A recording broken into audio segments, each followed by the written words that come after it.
Chapter 134. I see. Eldest miss, you have to be more careful in the future. Aunt Hongxiu was terrified when she thought of the little girls in the capital who would die for Su Junqing. She didn't want Yi Jioge to become one of them. It's fine. I'll just take the medicine in advance when I see him in the future. Yi Jioge shook the jade bottle in his hand. As a spirit alchemist, he had a lot of pills. That's good. Aunt Hongxiu was very confident in Yi Jioge's alchemy skills. Let's go. Don't let Her Highness wait for too long. When Yi Jioge and Aunt Hongxiu arrived at Splendid Palace, she thought they had come to the wrong place.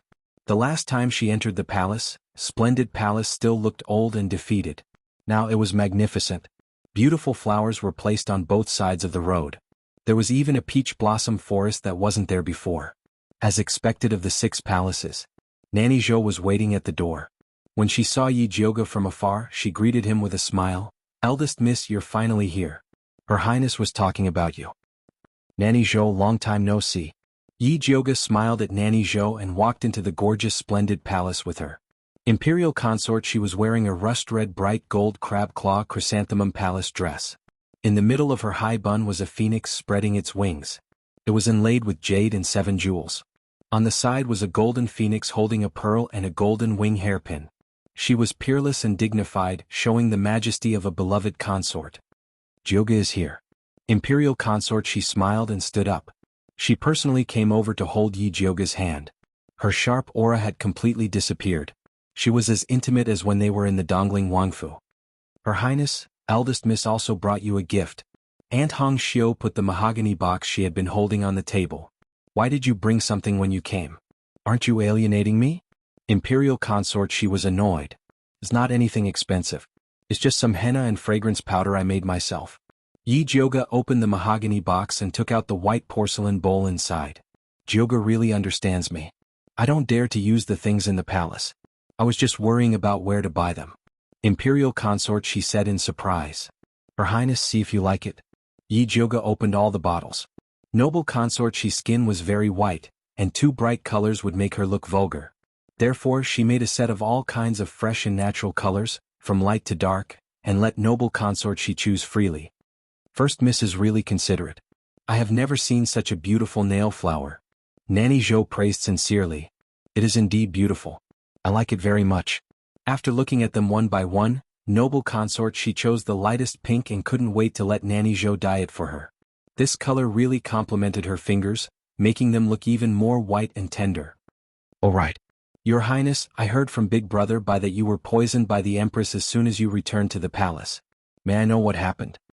Not only did I humiliate that evil woman, but I also cut off her arm. Imperial consort, she proudly recounted what happened.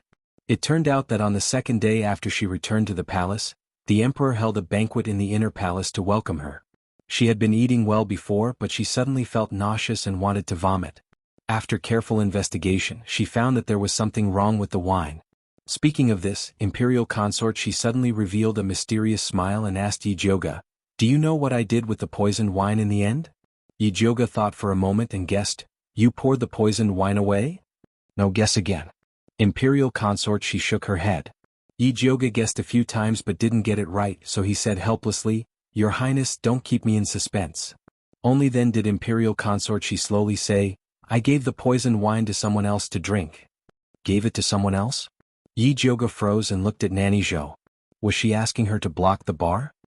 Speaking of which, the situation that day really scared this old servant to death. Nanny Zhou sighed and looked at Imperial consort. Your Highness, you are too bold. You actually gave the poisoned wine to the Emperor to drink. What? Gave the Emperor the poisoned wine to drink? Yi Jioge looked at Imperial consort in shock.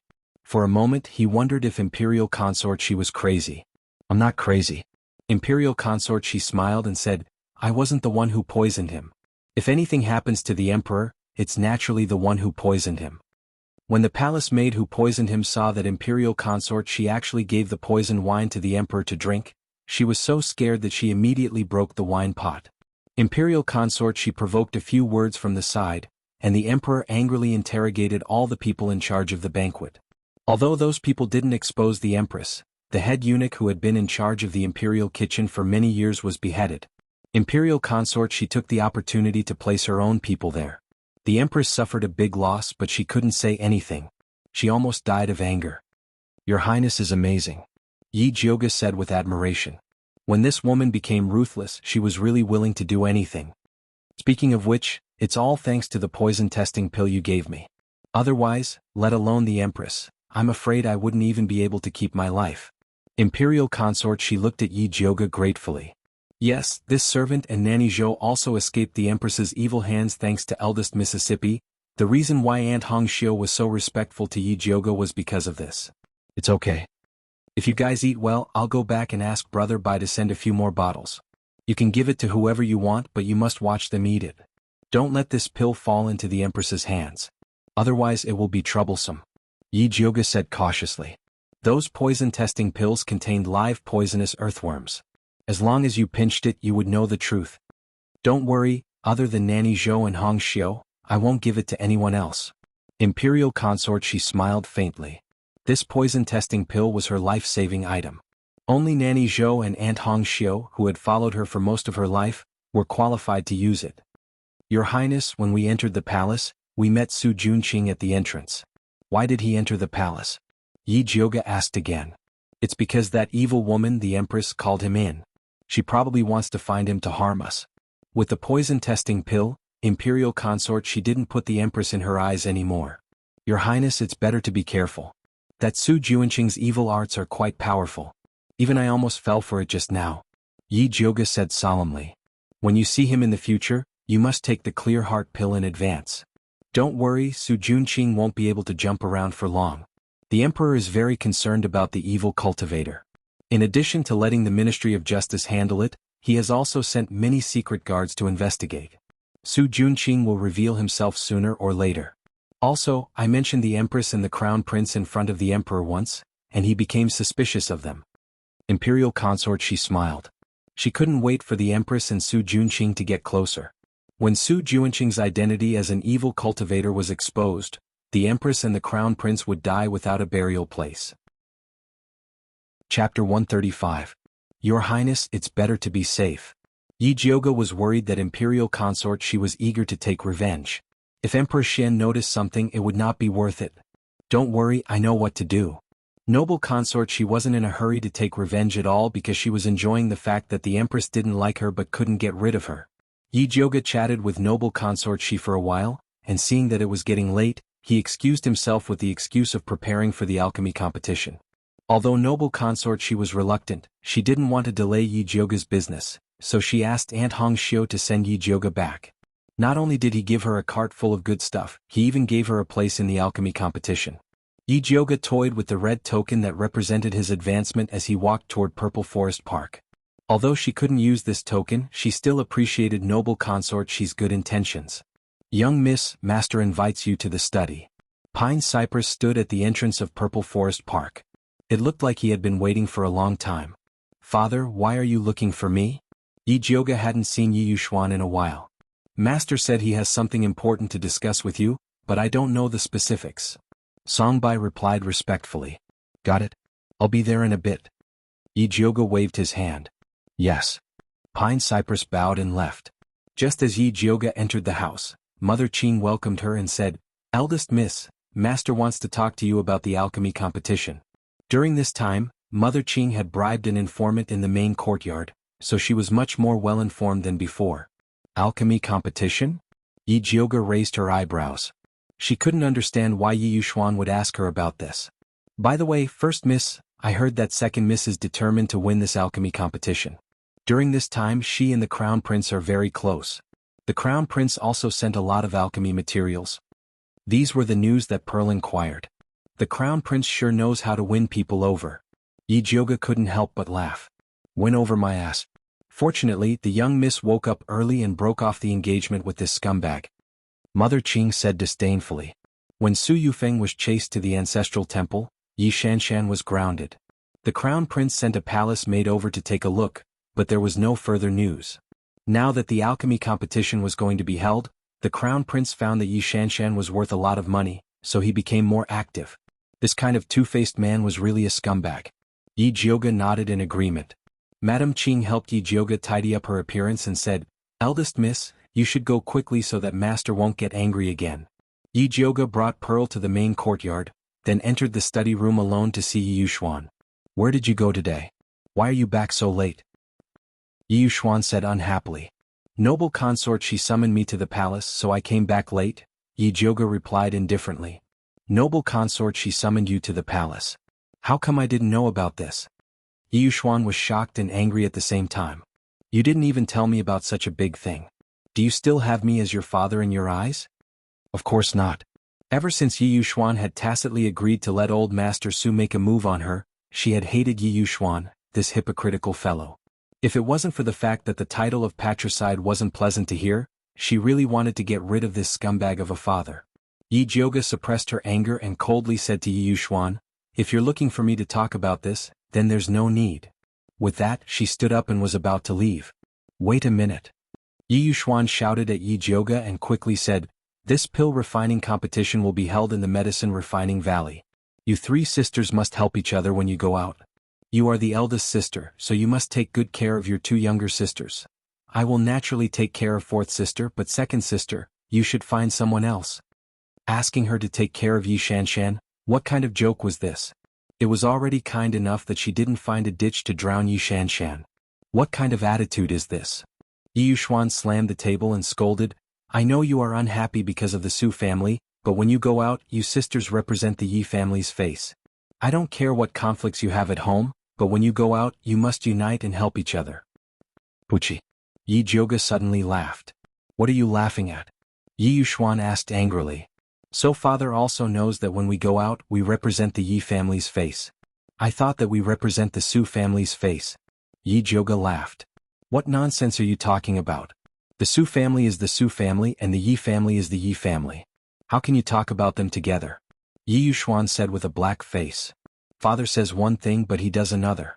At that time, old man Su brought the Su family's guards and aggressively shouted at her to kill. He wanted to kneel down and slap her. Yi Yuxuan just watched from the side as if he respected old man Su. Now he still had the face to tell her that the Su family was the Su family, and the Yi family was the Yi family. This face was really disgusting. Yi Yuxuan's face couldn't hold it anymore and said angrily, "Old man Su is your elder. He's already so old, so what if you let him have a little? Let him beat me to death?" Yi Jioge's tone was as cold as ice. "He's just saying it, he won't really make a move. On the other hand, you're so young but your temper is so fierce. You actually killed all the Su family's guards in one move, angering old man Su so much that he fainted when he got back. He still hasn't woken up yet. If I didn't speak up for you, the Su family would have taken him to the Ministry of Justice." As Yi Yuxuan finished speaking, he became more and more confident. He looked as if the reason why you can sit here and talk to me is because I'm protecting you. Is that so? If you have the ability, then let the Su family come and take me to the Ministry of Justice. I want to see who will be punished. Yi Jioge sneered. Did he think that she was scared? So what if she killed the Su family's guards? Who told them to come to the Yi family to commit murder? No matter what, she was the one in the right. Alright, I've only said a few words and you're acting like you're in deep hatred again." Yi Yuxuan looked at Yi Jioge's face and said impatiently. Although this face was similar to Yun Jiaojiao's, her personality was the complete opposite. Yun Jiaojiao had a gentle personality and was obedient to him. She never disobeyed his wishes. Yi Jioge's personality was unyielding, like a raging fire. She could jump out with 10 sentences when he said one sentence. Every sentence was like a spark that could burn a scar on a person's body. "Father, if there's nothing else, I'll go back first." Yi Jioge didn't want to listen to Yi Yuxuan's nonsense anymore. "What about the alchemy competition?" Yi Yuxuan asked, unwilling to give up. "Father, don't worry. I'll definitely take good care of second sister." A trace of killing intent flashed across Yi Jioge's face. Yi Yuxuan cried and begged her to take care of Yi Shanshan. If she didn't agree, wouldn't he be very disappointed? Chapter 136. Yi Jioge, I'll say it again. No matter how you fight at home, you're all surnamed Yi. Go out and give me. Before Yi Yuxuan could finish speaking, Yi Jioge had already left. He was so angry that he threw the teacup on the table to the ground. This rebellious girl really angered him to death. Yi Yuxuan took a few heavy breaths before he went to the ink garden. When Su Yufeng saw Yi Yuxuan, she immediately asked, "Master, what did Jioge say?" "What else can I say? Of course I don't want to," Yi Yuxuan said snappily. He knew that with Yi Jioge's bad temper, he wouldn't agree. However, Su Yufeng did not believe him and insisted that he give it a try. Joga, that child, why doesn't she know that lips and teeth depend on each other? Which family doesn't have conflicts with each other? But when you go out, others will think that you are a family. If a family doesn't help each other, how can others look up to you? Su Yufeng said resentfully. Ever since Gong Shifan stood up for Yi Joga, she had always wanted to rope in the Gong family. But by the time she inquired about Gong Shifan's address, he had already left. She heard that the Gong family would be sending people over for the alchemy competition, so she wanted Yi Joga to bring her daughter to visit the Gong family. With his daughter's character, appearance and aptitude, she would definitely impress the Gong family. Alright, what's the use of saying this now? You should keep Shan Shan away from that rebellious girl, so as not to be harmed by her. Yi Yuxuan thought of Yi Joga's gaze just now and felt a bit stifled in his heart. Yes. Su Yufeng nodded her head perfunctorily. Since Yi Joga's path wasn't going to work, she could only start with Yi Rui. It seemed that he would have to let Shanshan visit Yao Guang Garden some other day and properly rope in Yi Rui, that little maid. At this time, Yi Joga was talking to Yi Rui about the pill refining competition. This time, when we go to the alchemy competition together, Yi Shanshan will definitely try to rope you in. This mother and daughter pair are extremely thick-skinned, you have to be careful. To be honest, Yi Joga admired Su Yufeng and her daughter. There were such strange people in this world. I stabbed you a few times but you didn't die, yet you still have the cheek to say that I spared your life on purpose. You should be grateful that you didn't die. I don't want to talk to her. Yi Rui pulled a long face and her eyes were filled with hatred. Rui, she's your second sister after all. If you don't give her face in front of outsiders, I'm afraid that others will say that you are wrong. Fifth Yinyang knew that gossip was a fearful thing. I don't care what others say. Yi Rui's face was taut with anger. She would rather be criticized to death than be close to Yi Shanshan. Don't be afraid, I'm here. No matter who he was in front of, Yi Joga didn't plan to give Yi Shanshan face. N? Yi Rui nodded her head vigorously. She knew that big sister would definitely stand on her side. Yi Joga then tested Yi Rui's homework. Seeing that her knowledge of alchemy was very solid, he felt relieved and returned to Purple Forest Park. Eldest miss, what did master say to you? Mother Qing brought a cup of hot tea over. She was most worried that master would get angry at eldest miss again.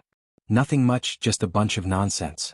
After Yi Joga sat down, he slowly drank a mouthful of tea and asked, I heard that you brought Hua Dai and Yu Dai to open their bones.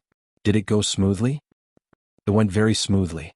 Hua Dai and Yu Dai both have grade 7 spirit bones.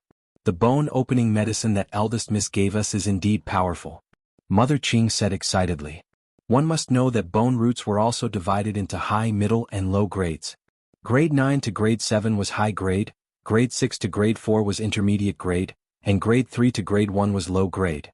With Hua Dai and Yu Dai's aptitude, if they were to use normal bone-opening medicine, they would at most be intermediate grade. Not bad, a grade 7 spirit bone's cultivation speed is very fast. If they encounter some great opportunity, they might even be able to improve further. When Yi Joga touched the bones, he already knew the result. Eldest miss can just bring them to participate in the alchemy competition. Although the two servant girls' bone roots were not bad, they were not spirit practitioners after all, so they couldn't reach the style that she wanted. Sigh, if the old master was still here, he would definitely be able to find servant girls with spirit roots to serve eldest Mississippi. Hua Dai and Yu Dai are already very good. Yi Joga didn't think that having spiritualists as maids would make them superior. After she put down the teacup, she walked towards the alchemy room, preparing to refine some higher-grade tranquil heart pills, lest she fell into Su Juanqing's trap again. Your ordinary clear heart pills are useless against Su Juanqing's bewitching art. The purple deceased sword gradually revealed itself. It wrapped its tail tightly around Yi Joga and said coldly, Today Su Juanqing made a move at the last minute to awaken you. If he had made his move after making his move, it would not have been so easy for you to escape. Then what pill is useful? Yi Joga frowned. If she had known that Su Juanqing would become so powerful after eating Su Hansen, she definitely would not have let Wan Ziang and Yi Yu find trouble with Su Hansen. At least a third-stage clear heart pill, Zishang said. Only a level 3 alchemist can refine it. I'm only at level 2 right now. There's still a long way to go before I reach level 3. Yi Joga frowned. It had been less than a year since her meridians were restored and it was already not bad for her to be promoted to a tier 2 pill master. If he wanted to advance to rank 3, he still needed to accumulate a certain amount of energy. But now that Su Juanqing was eyeing her covetously, he could not wait for her to advance. You don't need a level 3 pill master to refine it. Zishang said as he sniffed Yijioga's hair. How do I refine it? Yijioga was tickled by the hot breath that Zishang breathed out and could not help but turn her head. Ever since she was punished by Zishang for her smelly head, she washed her hair every day. She even specially used purple smoke flower to refine the honey horn to ensure that the fragrance would last forever. If you beg this sovereign will be merciful and tell you. Zishang looked dignified on the surface, but unfortunately, the tip of his coquettish tail was slowly moving up Yijioga's thigh. Yijioga gritted her teeth and pressed down on the tip of his coquettish tail. Then she revealed a pitiful expression and used her most artificial voice to say, "Great King Zishang, please tell baby." "Good baby." Zishang rubbed Yijioga's dog head in satisfaction and said mercifully, "If I use spiritual fire to burn your small broken cauldron, I will be able to refine a third stage pill." The spiritual fire that you are talking about, are you referring to the flames that are formed from the spiritual energy of heaven and earth? Yijioga blinked her watery eyes and asked. That's right. Zishang stretched out his hand to play with Yijioga's earlobe. Yijioga did not move and asked again, "The red lotus lightning fire that I transformed from the sacred wood tree core was also spiritual fire, right?" "Of course, but this sovereign does not know where the red lotus lightning fire is. If he knew, he would have long gone to collect it for fun. Then what's the point of saying so much?" Yijioga immediately turned hostile and slapped Zishang's hand away. "Tsk, spiritual fire is so hard to find. She might as well cultivate and advance as soon as possible." Chapter 137. Little dummy, although I can't find the red lotus thunder fire, there are a lot of other little spiritual fires. Zishang revealed a devilish smile. He pinched Yijioga's cheeks and gently pulled them apart. Then he lifted them up as if he was kneading dough. Yijioga was angry, but she didn't dare to say anything. In order to get the spiritual fire, she put down her pride and shouted flatteringly, "Zishang, great king, please take me to find the spiritual fire." Compared to the spiritual fire, dignity was nothing. It would not be a problem to call him daddy, much less king. "Good boy." Zishang rubbed Yijioga's head in satisfaction. Then he waved at the fat black rat that was curled up in a corner. "Pippi." The fat black rat immediately scurried over and placed its paws on its chest, looking at Zishang with a fawning expression. He didn't know how Zishang and the fat black rat communicated. The fat black rat's furry face was full of seriousness. Finally, it raised its right paw, nodded and shouted, "Pippi. What are you guys being naughty about?" Yijioga couldn't help but ask. "Follow it, it will bring you to find the spiritual fire." After Zishang said this, he returned to Yijioga's imprint. "Black fatty, where's the spiritual fire?" Yijioga looked at the fat black rat with a burning gaze. "Pippi." The fat black rat waved its fat paw and turned into a stream of light as it ran outside. Yijioga followed the fat black rat out of Shangjing and ran all the way to a deep forest 300 miles away. She almost died of exhaustion. "Fatty Black, are you sure there really is a heaven-earth spirit flame in this damn place?" Yijioga wiped the sweat off his forehead as he looked at the desolate valley in front of him. As long as it was a place where the fire seed was born, it would definitely be a place with abundant spiritual energy. But on this lousy mountain, overgrown trees and vines were everywhere. Rotten leaves covered the entire valley, and the air was damp with the smell of decay. If she hadn't taken the antidote pill, she would have fainted after a few steps. "Pippi." The fat black rat nodded. Its small black eyes looked around and its big ears swayed. Then it scurried towards the west. Yijioga's eyes lit up and he immediately followed. The fat black rat's body was like lightning as it dashed towards the depths of the valley. Yijioga followed behind it, stepping on the muddy ground and rushing to the bottom of the cliff. Soon he saw a dark pool. It covered an area of about 1 mu, which was smaller than the pond in the demonic beast forest, but it was still bottomless. Yijioga felt his scalp go numb when he saw the black color in the depths of the pool. The fat black rat jumped into the pool gracefully. Then it stuck out its fat belly and flopped comfortably in the water. "Don't tell me you came here to take a bath." Yijioga threw a weed stuck to his hair at the fat black rat. "Pai-Pai-chan." The fat black rat retorted in dissatisfaction.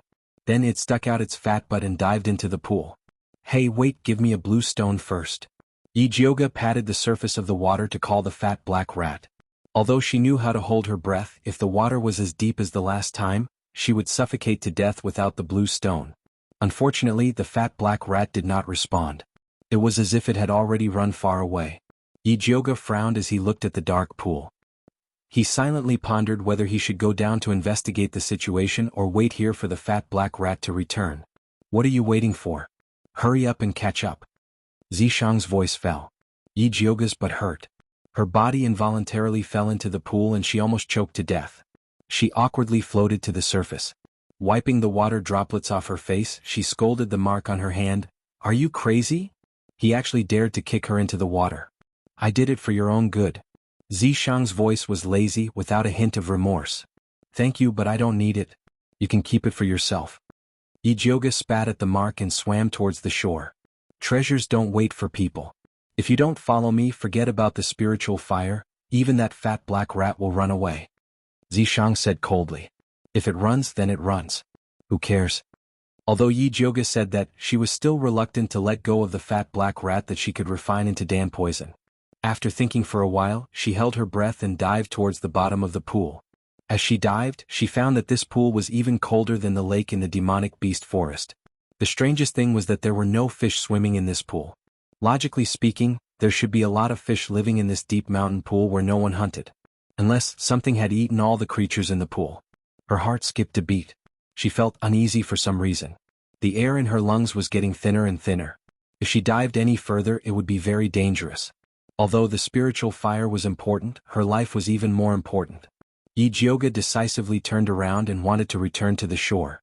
At this moment, a dangerous aura suddenly came from the dark depths of the pool. The water flowed quickly as if something was quickly approaching her. In the next moment, an ugly and bumpy face with sharp teeth appeared in front of her.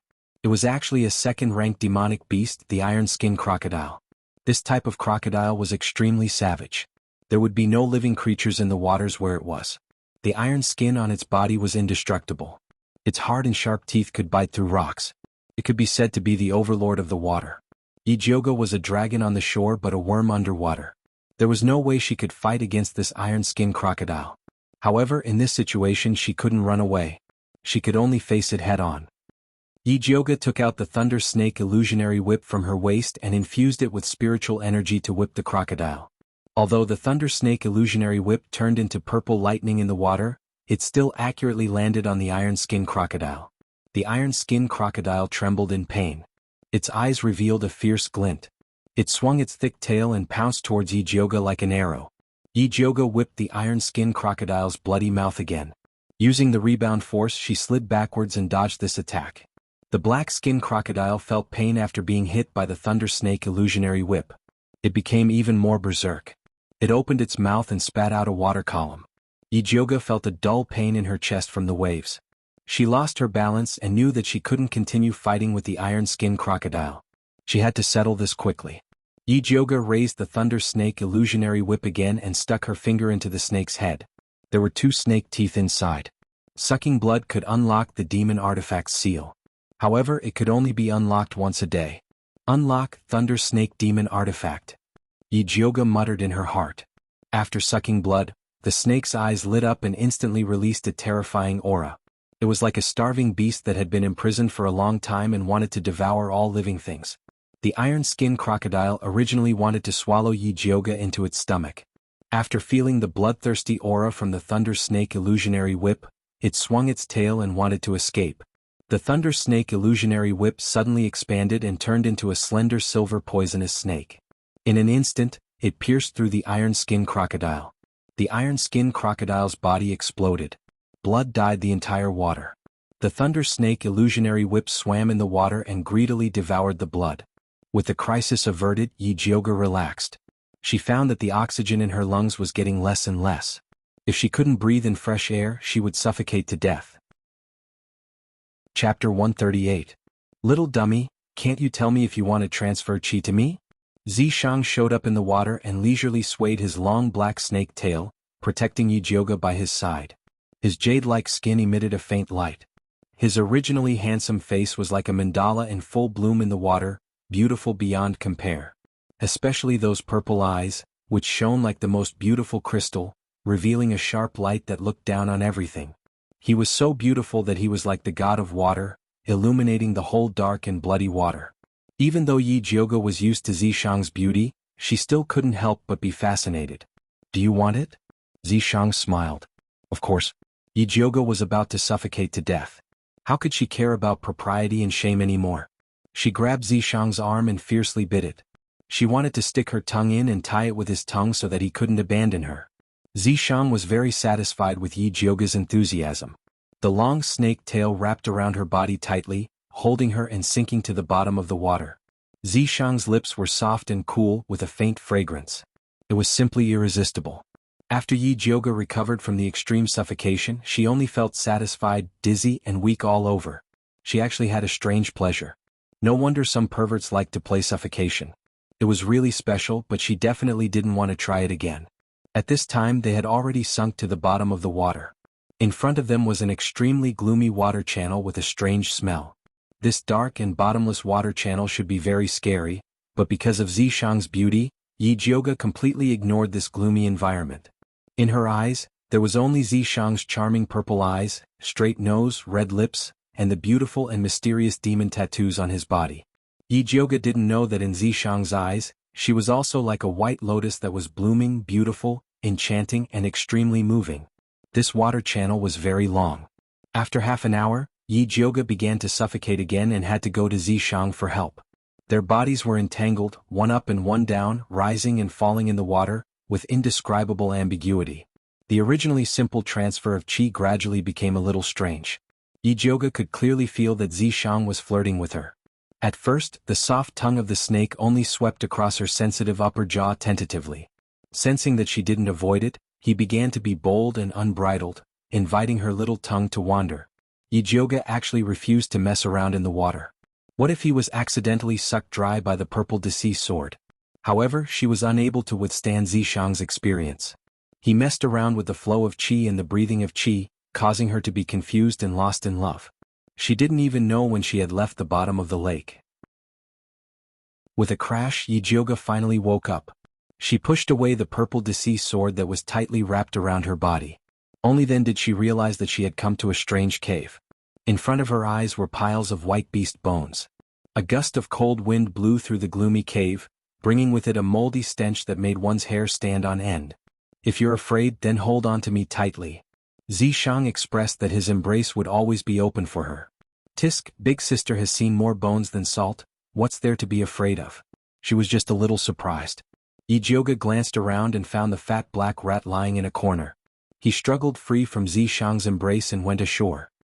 He saw the fat black rat lying on top of an unremarkable white bone in enjoyment. This white bone was only as long as an adult's arm. Compared to the sinister and tall white bones around it, it was extremely ordinary. There was nothing eye-catching about it. "Fatty Black, what are you lying here for?" Yijioga picked up the fat black rat and asked. The fat black rat ignored Yijioga and looked at the purple deceased sword that was slowly moving over. Its fat paw pointed at the white bone and shouted like it was presenting a treasure, "Pippi!" The purple deceased sword's cold purple eyes swept across the white bone and said indifferently, "Not bad." Yijioga's heart moved. Something that could attract the purple deceased sword's attention was definitely not an ordinary item. She opened her spiritual eye and carefully observed the white bone. She discovered that there was something that was flickering like a flame. "There's hope." Yijioga imbued her lightning snake illusionary whip with her spiritual energy and pierced towards the white bone. A wisp of cold white ghost flame came out from the cut. It was actually a third-grade ghost flame, white bone flame. Even though this ghost flame's grade was not high, it had its own unique points that yang flames could not compare to.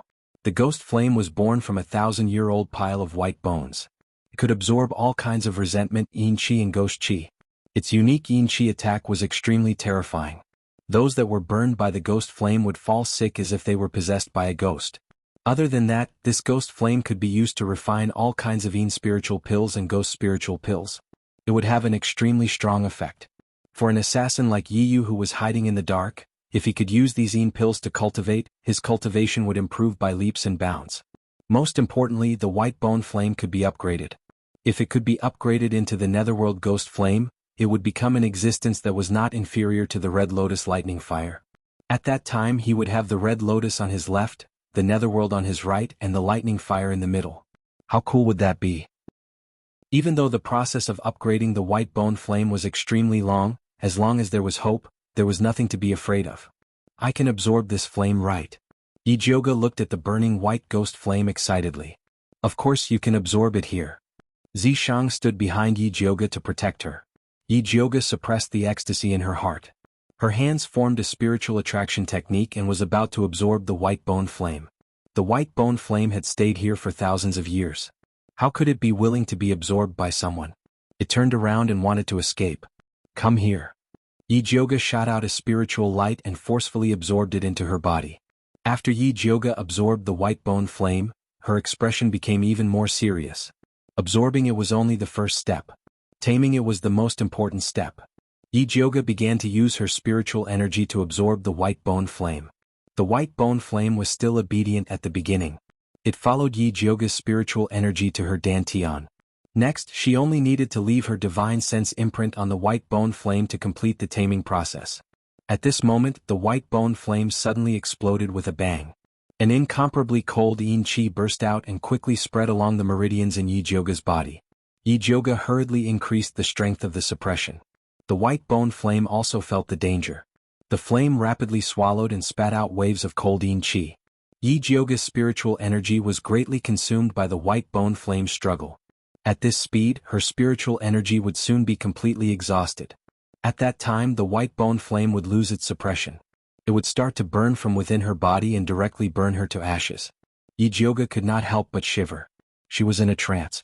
Suddenly, layers upon layers of ghost shadows appeared in front of her.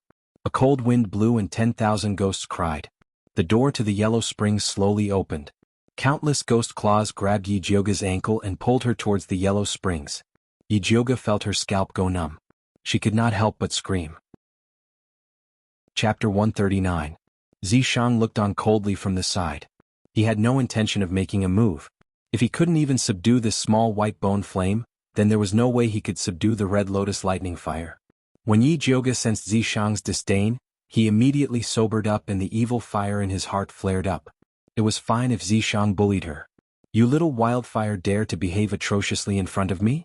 Do you really think I'm a sick cat? Yi Jioga mobilized all of his spiritual energy. Inside his body, a silvery white mini lightning snake phantom whip was formed.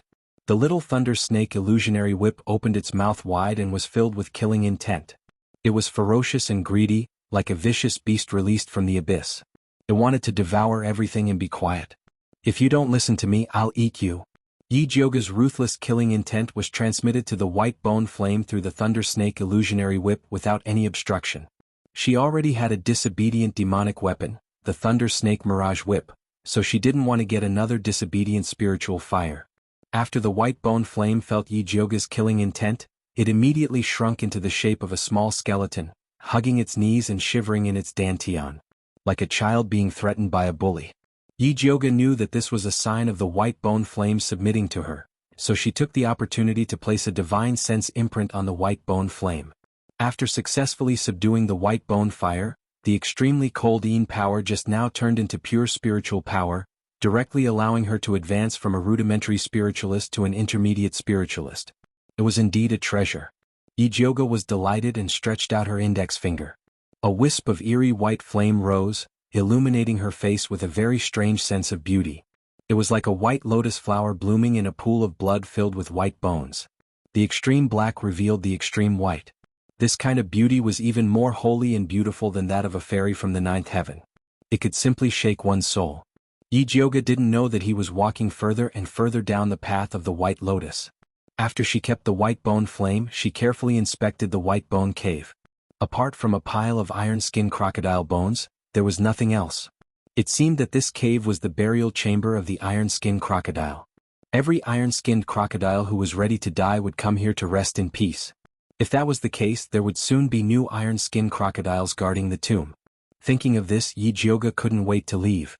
At this time, the thunder snake illusionary whip suddenly broke free from Yi Jioga's grasp. It transformed into a giant python, opened its mouth and swallowed all the bones in the tomb. What's going on? Yi Jioga turned to ask Zishang. You eat meat but can't drink soup. Zishang wrapped itself around Yi Jioga and rested its chin on her head as if it had no bones. You mean it's repairing itself? Yi Jioga's eyes lit up. After the thunder snake demonic artifact recognizes its master, it has the ability to repair itself. The white bones here can condense spirit fire and contain a lot of spirit force. It can repair the Thunder Snake illusionary whip's damaged parts. As Zishang explained, he tapped Yi Jioga's head with his chin. Although Yi Jioga's head was hurting from Zishang's pointed chin, when he heard that the lightning snake illusionary whip was about to advance, he was still grinning from ear to ear. No wonder spiritualists love to hunt for treasures. It's a profitable business indeed. This time, not only did she manage to subdue the white bone flame and successfully advance, she could also repair the demon artifact at the same time. What a great deal. After the lightning snake illusionary whip devoured all of the white bones, it returned to Yi Jioga's hand. The color of the snake scales on its body became more and more exquisite. It faintly looked like a fourth segment was growing, and it looked even more spiritual. Yi Jioga rubbed it twice in satisfaction and wrapped the lightning snake illusionary whip back around his waist. At this time, the fat black rat shouted in dissatisfaction, "Pie pie. You guys eat meat and drink soup, what about me? Say it, what do you want?" Yi Jioga was in a good mood. She knew that it was the fat black rat's credit that they were able to find the white bone flame this time. Naturally, she had to reward it. "Pie pie." The fat black rat revealed its sharp white teeth at Yi Jioga's finger. Then it bit its little paw and made a sucking expression. "You want to suck my blood?" Yi Jioga instantly understood. She didn't expect her blood to be so awesome that even the fat black rat coveted it. "Pie pie chan." The fat black rat nodded and blinked its big eyes, revealing a flattering expression. Before Yi Jioga could reply, a fierce and terrifying aura burst forth. "Daring to touch this sovereign's person, you have guts." Zishang raised his hand, and an invisible force grabbed the fat black rat and lifted it into the air. "Pie pie." The fat black rat was so scared that it stuffed its two fat paws into its mouth. With its big eyes filled with tears, it looked at Yi Jioga pitifully. "That's enough.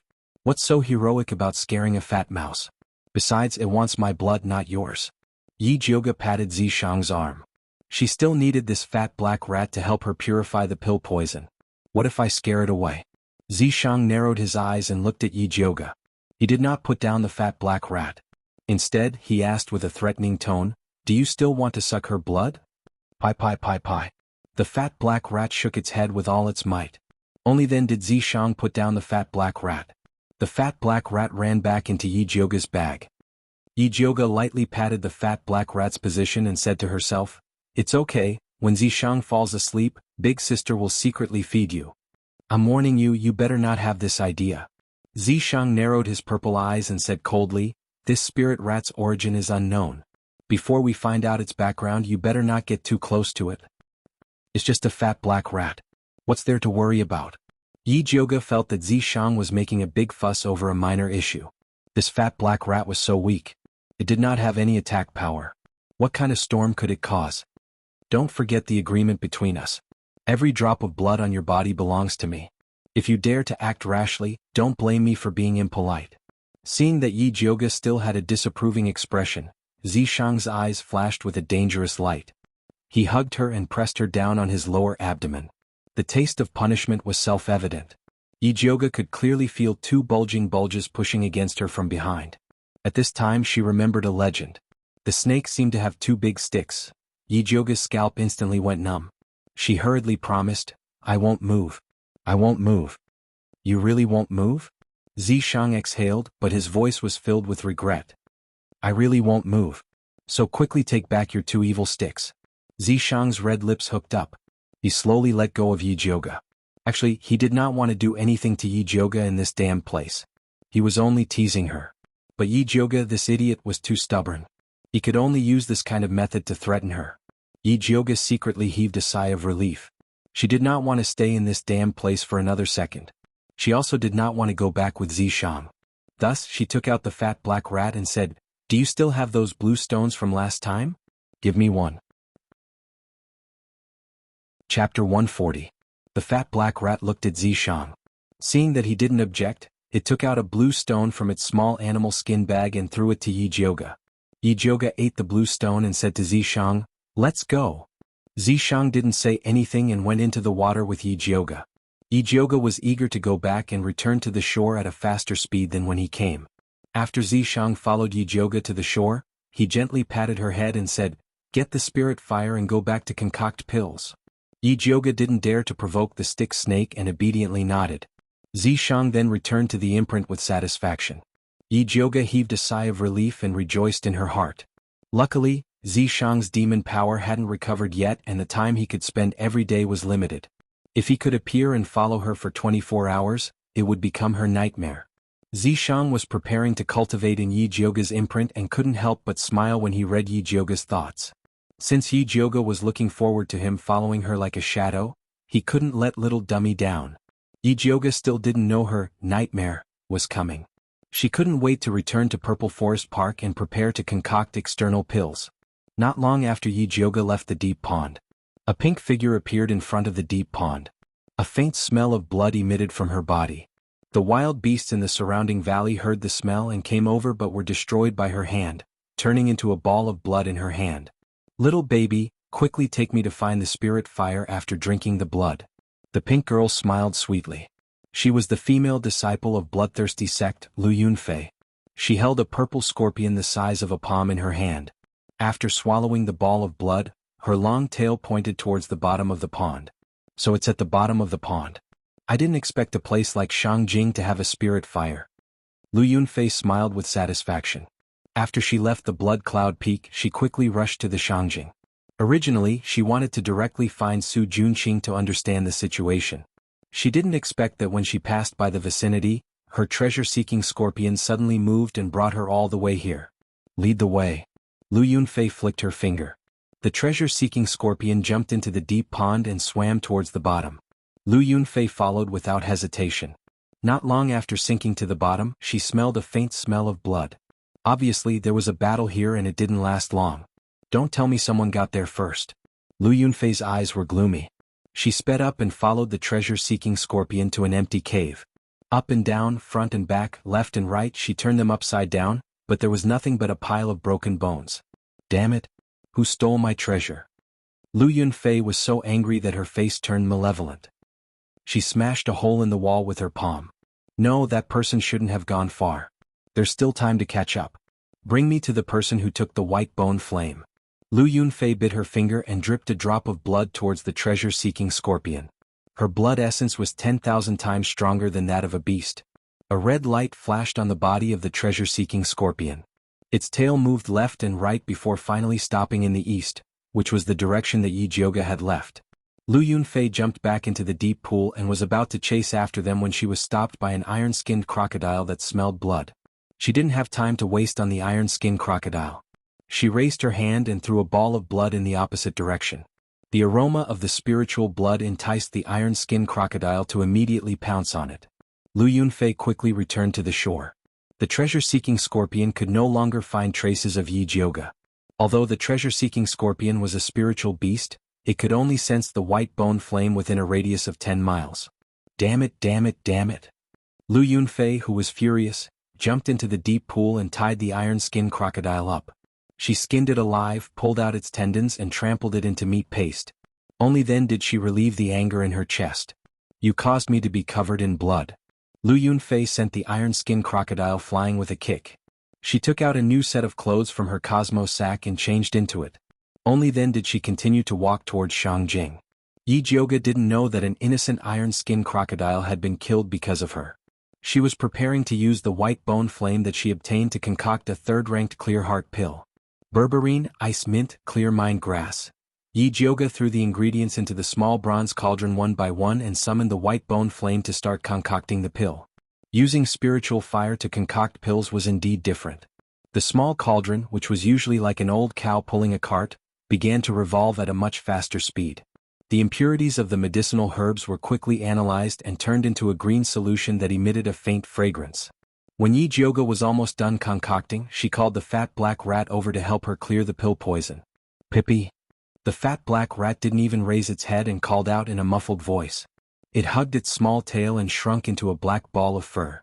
It had an expression that said, "Don't bother me if I'm in a bad mood." Yi Jioge could understand its gloomy mood. It had painstakingly brought people to search for treasures. Everyone was eating the meat and drinking the soup. It only wanted to drink some blood and was threatened by Zishang. It was no wonder that it was in a bad mood. However, no matter how much Yi Jioge understood the fat black rat's mood, she didn't dare to give her blood to drink. Zishang's two big sticks were still a threat to her. Fortunately, the clear heart pill that was concocted using the white bone flame was not bad. Even without the fat black rat's help to clear the pill poison, it was still a second-ranked high-grade spirit pill. After Yi Jioga stored the light green pill in a jade bottle, she left the alchemy room and returned to her room to rest. At this moment, she suddenly felt a faint fluctuation coming from the shadow beside the door. She stopped and said, "Yiyu, why are you here? How did eldest miss find me?" Yiyu revealed his figure, his handsome face full of surprise. Ever since he transformed into a shadow assassin, as long as he didn't reveal any flaws, no one would be able to find him. "What do you think?" Yi Jioga revealed an advanced smile. Yiyu took a closer look and realized that Yi Jioga had advanced to an intermediate spiritualist. He cupped his hands and said, "Congratulations on your successful advancement, eldest Mississippi." "Thank you." Yi Jioga's rose-like lips curled up slightly and she smiled reservedly. Yiyu felt a little dizzy from Yi Jioga's smile. He didn't know if it was because of the moonlight, but Yi Jioga looked especially beautiful tonight. She was like a fairy in the moonlight, so perfect that she didn't look like a real person. "It's so late, why are you looking for me?" Yi Jioga asked. "There's something I want to report to you." Yiyu immediately restrained his intoxicated state and said seriously, "Then come in." Yi Jioga turned around and returned to the alchemy room. She called out to Yiyu, "Sit anywhere you want." Yiyu glanced at the messy alchemy room and felt that there wasn't even a place to stand, let alone sit. Yi Jioga rudely pushed the things on the stool to a corner and tried to make a clean space. "I'll just stand." Yiyu quickly stopped Yi Jioga's violent demolition. "All right." Yi Jioga gave up on tidying up and turned around to ask, "Tell me what's the matter?" This afternoon, a girl wearing a pink dress went to look for Su Junqing. Yiyu said with a serious expression. Chapter 141. Didn't I tell you not to go near Su Junqing? Yi Jioga frowned. Yiyu was too disobedient. What if Su Junqing, that pervert, found out? "I didn't go near him. It was the rats guarding the Su residence that told me." Yiyu quickly explained. Recently, in order to help Yi Jioga spread the message, he reorganized the dark forces in Shangjing. He didn't expect that those rats would regard him as their boss and take the initiative to help him spy on the Su residents. This news was sent back by those rats. "So that's how it is." Yi Jioga relaxed his expression and asked with some doubt, "What woman went to find Su Junqing?" Su Junqing had always been surrounded by thousands of flowers. He had never heard of a woman who dared to go to his door to find him. "I heard that it was a very beautiful girl with a sweet smile. She was about 18 years old and her accent was like that of a foreigner. At that time, Su Junqing personally came out to greet her and seemed to be very respectful to her." Yiyu couldn't help but pause before continuing, "I received the news and rushed over. At the door, I smelled a cold bloody smell similar to Su Junqing's. It should be left behind by that woman." Yiyu's cultivation had improved a lot during this period of time. He was also more sensitive to yin qi and bloody smell. Seems like that woman is also a heretic cultivator. Yi Jioga thought of the empress who was repeatedly frustrated in the palace. Could she be the one who called them over? "Should I go and investigate?" Yiyu asked tentatively. Yi Jioga didn't allow him to go near the Su residence, so he didn't dare to act rashly. Yi Jioga thought about it and shook his head. Recently, Shangjing has been searching for heretic cultivators. This woman appeared in the Su residence openly and left behind such a strong smell. It's really not normal. "You mean there's a trap?" Yiyu immediately understood. "It's very possible." Yi Jioga nodded. The female heretic cultivator coming to Shangjing at this time was very likely to find Su Junqing to investigate Su Hansen's murder. Su Junqing took the opportunity to set a trap and used the female heretic cultivator to deal with them. Just when Yi Jioga and Yiyu were guessing Su Junqing's purpose, Su Junqing was respectfully welcoming Lu Yunfei into his study. "Your place is not bad." Lu Yunfei looked at the elegant study in front of her and reached out to fiddle with the neatly arranged brushes. "Senior sister, please excuse me." Su Junqing wore a golden crown on his head and a white robe. He was cultured, elegant, and had an extraordinary bearing. He did not look like a bloodthirsty sect disciple at all. Lu Yunfei played with the ends of her black hair as her watery gaze fell on Su Junqing. Her small pink tongue couldn't help but lightly lick her lips. Su Junqing felt like a frog being stared at by a poisonous snake, and a layer of cold sweat immediately appeared on his back. Although he rarely returned to the bloodthirsty sect, he had heard a little about this senior sister who liked to collect the skin of beautiful women. He knew that in addition to being bloodthirsty, she had also cultivated some evil arts of harvesting yang to nourish yin. A few of the good-looking men in bloodthirsty sect had mysteriously died. The rest of the male disciples had their faces covered in dirt, keeping a respectful distance from her. Even bloodthirsty ancestor, who loved beauties, did not dare to have any ideas about Lu Yunfei. "Junior brother, why are you sweating so much?" Lu Yunfei moved closer to Su Junqing and placed her soft little hand on his shoulder. Her voice was as sweet as honey. "It's probably because the weather is hot. Senior sister, you must be tired after a long journey. Why don't you have a drink to relieve yourself first?" Su Junqing turned around without batting an eyelid and took out a long glass cup from a secret compartment in the study. It was filled with dark red blood and emitted a strong smell of blood. Under the dim yellow candlelight, it shone with a strange light. The spirit blood of an earth spirit root virgin. Not bad. Lu Yunfei reclined on the chair and continued to stare at Su Junqing. She was obviously more interested in him. "Senior sister, you really know what's good." Su Junqing personally poured a cup for Lu Yunfei and said with a smile, "Junior brother doesn't have anything good here. Please do me the honor, senior sister." "Junior brother is too polite." Lu Yunfei took a sip and said with a faint smile, "You can't even get such good things from the patriarch." "Senior sister, you must be joking. There are all kinds of beauties with spirit roots at the patriarch's place. If you want to drink it, it's ready-made. Only a poor person like me would keep a little bit of spirit blood." Su Junqing smiled faintly. This meant that the spirit blood was secretly obtained from a living person. This kind of behavior was not uncommon in the bloodthirsty sect. Women with spirit roots were treasures everywhere. It was not easy for the disciples of the bloodthirsty sect to find one. Usually they would secretly give some blood to the patriarch. I heard that junior brother is very capable. That gold spirit root beauty from last time not only won the favor of the patriarch, but even I was moved when I saw her. I heard that the girl was obtained by junior brother's bewitching skill. When are you going to help senior sister get one? Lu Yunfei's eyes were like silk, and her blood-stained red lips were extremely seductive. She was as enchanting as the reincarnation of a demon. Su Junqing's mind wavered for a moment, but he quickly regained his senses and was immediately shocked. He did not expect Lu Yunfei's bewitching skill to be so powerful. If his cultivation had not increased during this period of time, he would have fallen for it. He did not dare to show that he was awake, so he continued to pretend to be confused and asked, "May I know which beauty senior sister is talking about?" "The beauty with the red mole between her eyebrows." Lu Yunfei pinched Su Junqing's handsome face with her soft little hands and said coquettishly, "You heartless person, you forgot so quickly. There was no other beauty with a red mole between her eyebrows but Yi Yunji." When Su Junqing thought of Yi Yunji, he could not keep the smile on his face. All these years he had cheated and tricked many beauties with spirit roots for the patriarch. Yi Yunji was undoubtedly the most special one.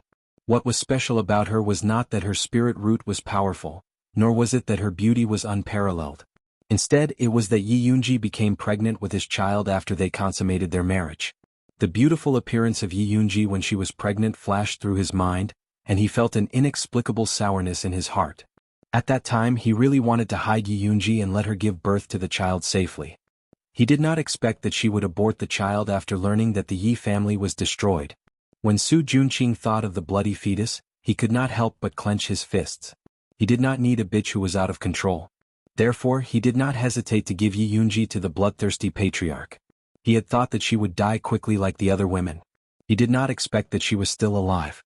Lu Yunfei had been observing Su Junqing's expression. When she saw that his expression was ferocious and filled with hatred, which was no different from the bastards of the bloodthirsty sect, she immediately lost interest. Lu Yunfei's pretty face changed and she said impatiently, "This time I came to investigate the cause of death of Nurse Su and Su Hansen. Tell me what happened." Chapter 142. Su Junqing did not understand why Lu Yunfei suddenly became hostile, but her cold face was much better than seducing him earlier, so he straightened his face and said, "What, Nurse Su and Su Hansen were killed by Yi Jioga, Wan Ziang, by Songling and the others. Tell me, who are they?" Lu Yunfei drank the spiritual blood with an indifferent look on her face. Su Junqing then explained the origins of Yi Jioga and the other two. Yi Jioga is Grandmaster Yun's granddaughter, Wan Ziang is a rising star in the Ministry of Justice, and Bai Songling is Prince Dongling's confidant. Are you afraid that others won't know about the existence of us evil cultivators? Lu Yunfei's eyes instantly turned dangerous. Although she was arrogant, she was not brainless. Evil cultivators' cultivation methods were cruel and had always been a thorn in the side of the righteous spiritualists. Otherwise, the bloodthirsty sect would not have hidden in the remote mountains. Now that Emperor Shenwu was searching for evil cultivators everywhere, if she made such a big case, wouldn't she be giving it to the righteous spiritualists? Senior sister, please calm down. Listen to me for a moment. Su Junqing carefully explained his plan to her. After listening, Lu Yunfei could not help but look at Su Junqing and smiled. I really underestimated Junior Brother. Junior Brother is really talented to think of such an idea. Senior sister, you flatter me. I'm also doing this for the good of the bloodthirsty sect. As long as we get rid of all these people, I can guarantee that Emperor Shenwu will not dare to mention evil cultivators again. Su Junqing said confidently. He had spent a lot of effort to think of this idea. It would definitely be able to get rid of those thorns. Okay, then we'll do as you say. Lu Yunfei nodded indifferently. Thank you for your support, senior sister. Su Junqing cupped his hands and said, Senior sister coming here today has probably attracted the attention of many people. There might be spies coming to investigate. Senior sister, please help me. What, a few spies are enough to stump you? Lu Yunfei played with the glass cup and drank another mouthful of spirit blood. Senior sister, please don't laugh at me. I'm not afraid of other spies, but there is one that is very difficult to deal with. Su Junqing sighed and said, that spy is called Yi Yu and has already cultivated into a shadow assassin. He comes and goes without a trace and is truly difficult to deal with. Interesting, I like this kind of excitement. Lu Yunfei licked the blood on the corner of her mouth, like a cat that smelled blood. With senior sister's help, that scout will definitely die. Su Junqing had a smile on his face, but his eyes were sizing up Lu Yunfei without a trace. He noticed that the red pupils in her eyes were gradually forming, which meant that she had cultivated the bloodthirst art to the 3rd level. If he could absorb her, his cultivation would definitely jump to the spirit master level. At that time, the power of the bewitching art would be even greater. Su Junqing's heart was burning, but he quickly put it away. If he was discovered by Lu Yunfei, he would probably be the first one to be devoured. This kind of woman was too dangerous. It was better to send her away as soon as possible. Su Junqing and Lu Yunfei appeared to be in harmony, but were actually at odds. Yi Jioga and Yi Yu also had different opinions. Big Missy, the trap is just your guess. There must be an unusual purpose for a demonic practitioner to enter the capital under such circumstances. I still feel that we need to go and investigate. Yi Yu had an inexplicable intuition that the female demonic practitioner definitely knew about his sister, so he had to go. Seeing Yi Yu's determined face, Yi Jioga knew that he could not stop him, so he said, all right, for safety's sake, let's prepare first and go check tomorrow night. I'm afraid it will be late tomorrow. Yi Yu wanted to go now. If I say tomorrow night, then tomorrow night. If you don't listen to me, don't come and ask me for anything in the future. Yi Jioga's face darkened. At this time, Zishang's lazy voice sounded in Yi Jioga's ears. If you had listened to me and imprinted a slave contract on him, he definitely would not have dared to act recklessly. I have no interest in being a slave leader. Yi Jioga did not want to conquer the continent, so why would he need a slave? Everyone took what they needed and parted on good terms. Zishang was very dissatisfied with Yi Jioga's lack of fighting spirit, but he did not say anything more. Seeing Yi Jioga's expression constantly changing, Yi Yu thought that she was really angry, so he hurriedly said, I'll listen to you. It's getting late, you go back first and come find me tomorrow night. Yi Jioga pinched the bridge of her nose. In order to recover the white bone flame, she had been running around for a whole day and was exhausted. Sorry to disturb you, then you should rest well. Seeing the tired look on Yi Jioga's face, Yi Yu suddenly felt a little guilty.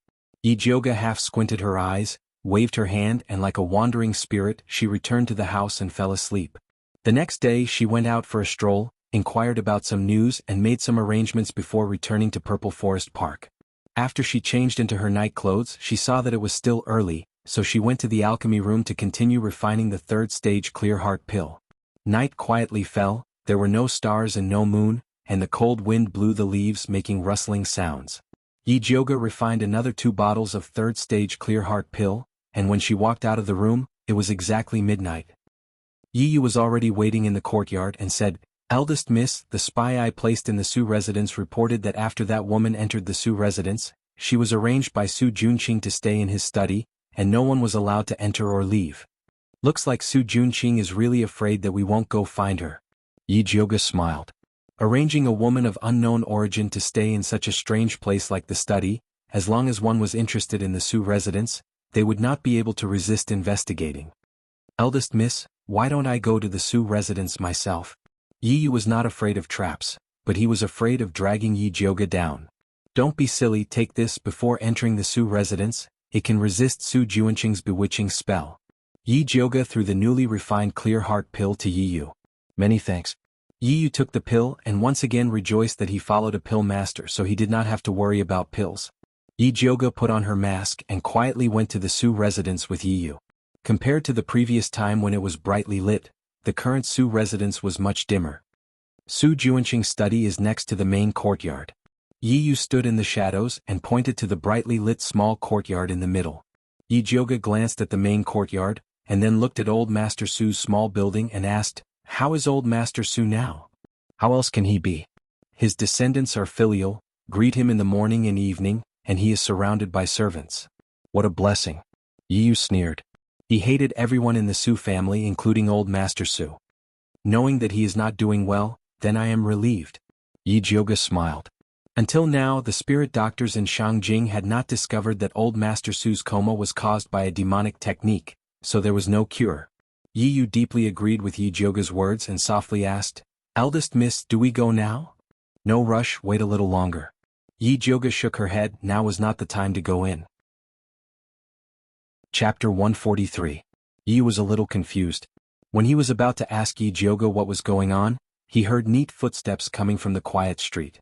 He looked up and saw a group of soldiers, led by Wan Ziang and by Song Ling. As soon as they arrived at the Su family, they smashed the door and shouted, "Open the door, open the door." "Sir, it's so late. What's the matter?" the servant of the Su family asked in fear.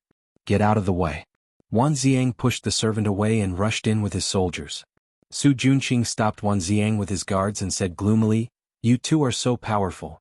What do you want to do by breaking into our Su family in the middle of the night? Someone reported that your Su family is harboring a heretic. Please cooperate with the investigation."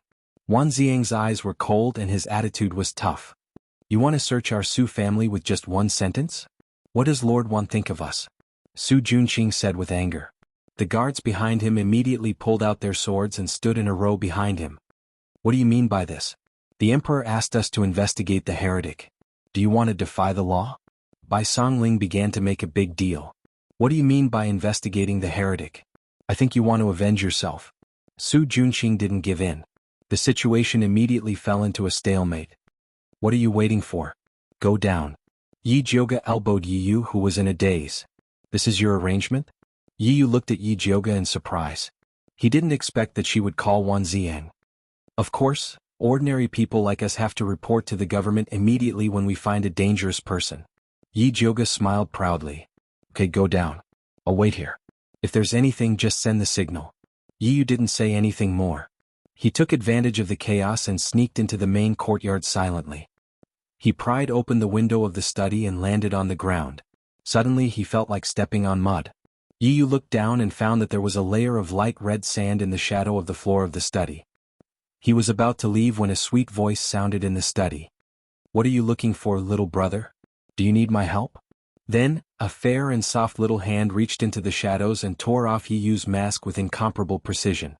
Yi Yu raised his head and saw a girl in a pink dress standing in front of him. "Aya, what a beautiful little brother." The young girl looked at Yi Yu with a hint of amazement in her eyes. "Who are you?" Yi Yu looked at the beautiful girl with vigilance. "I'm Lu Yunfei, the third disciple of Bloodthirsty's forefather. You can call me Xiao Fei." Lu Yunfei twirled her hair with her fingers and smiled brightly. Bloodthirsty ancestor had many disciples, but he only had 3 direct disciples.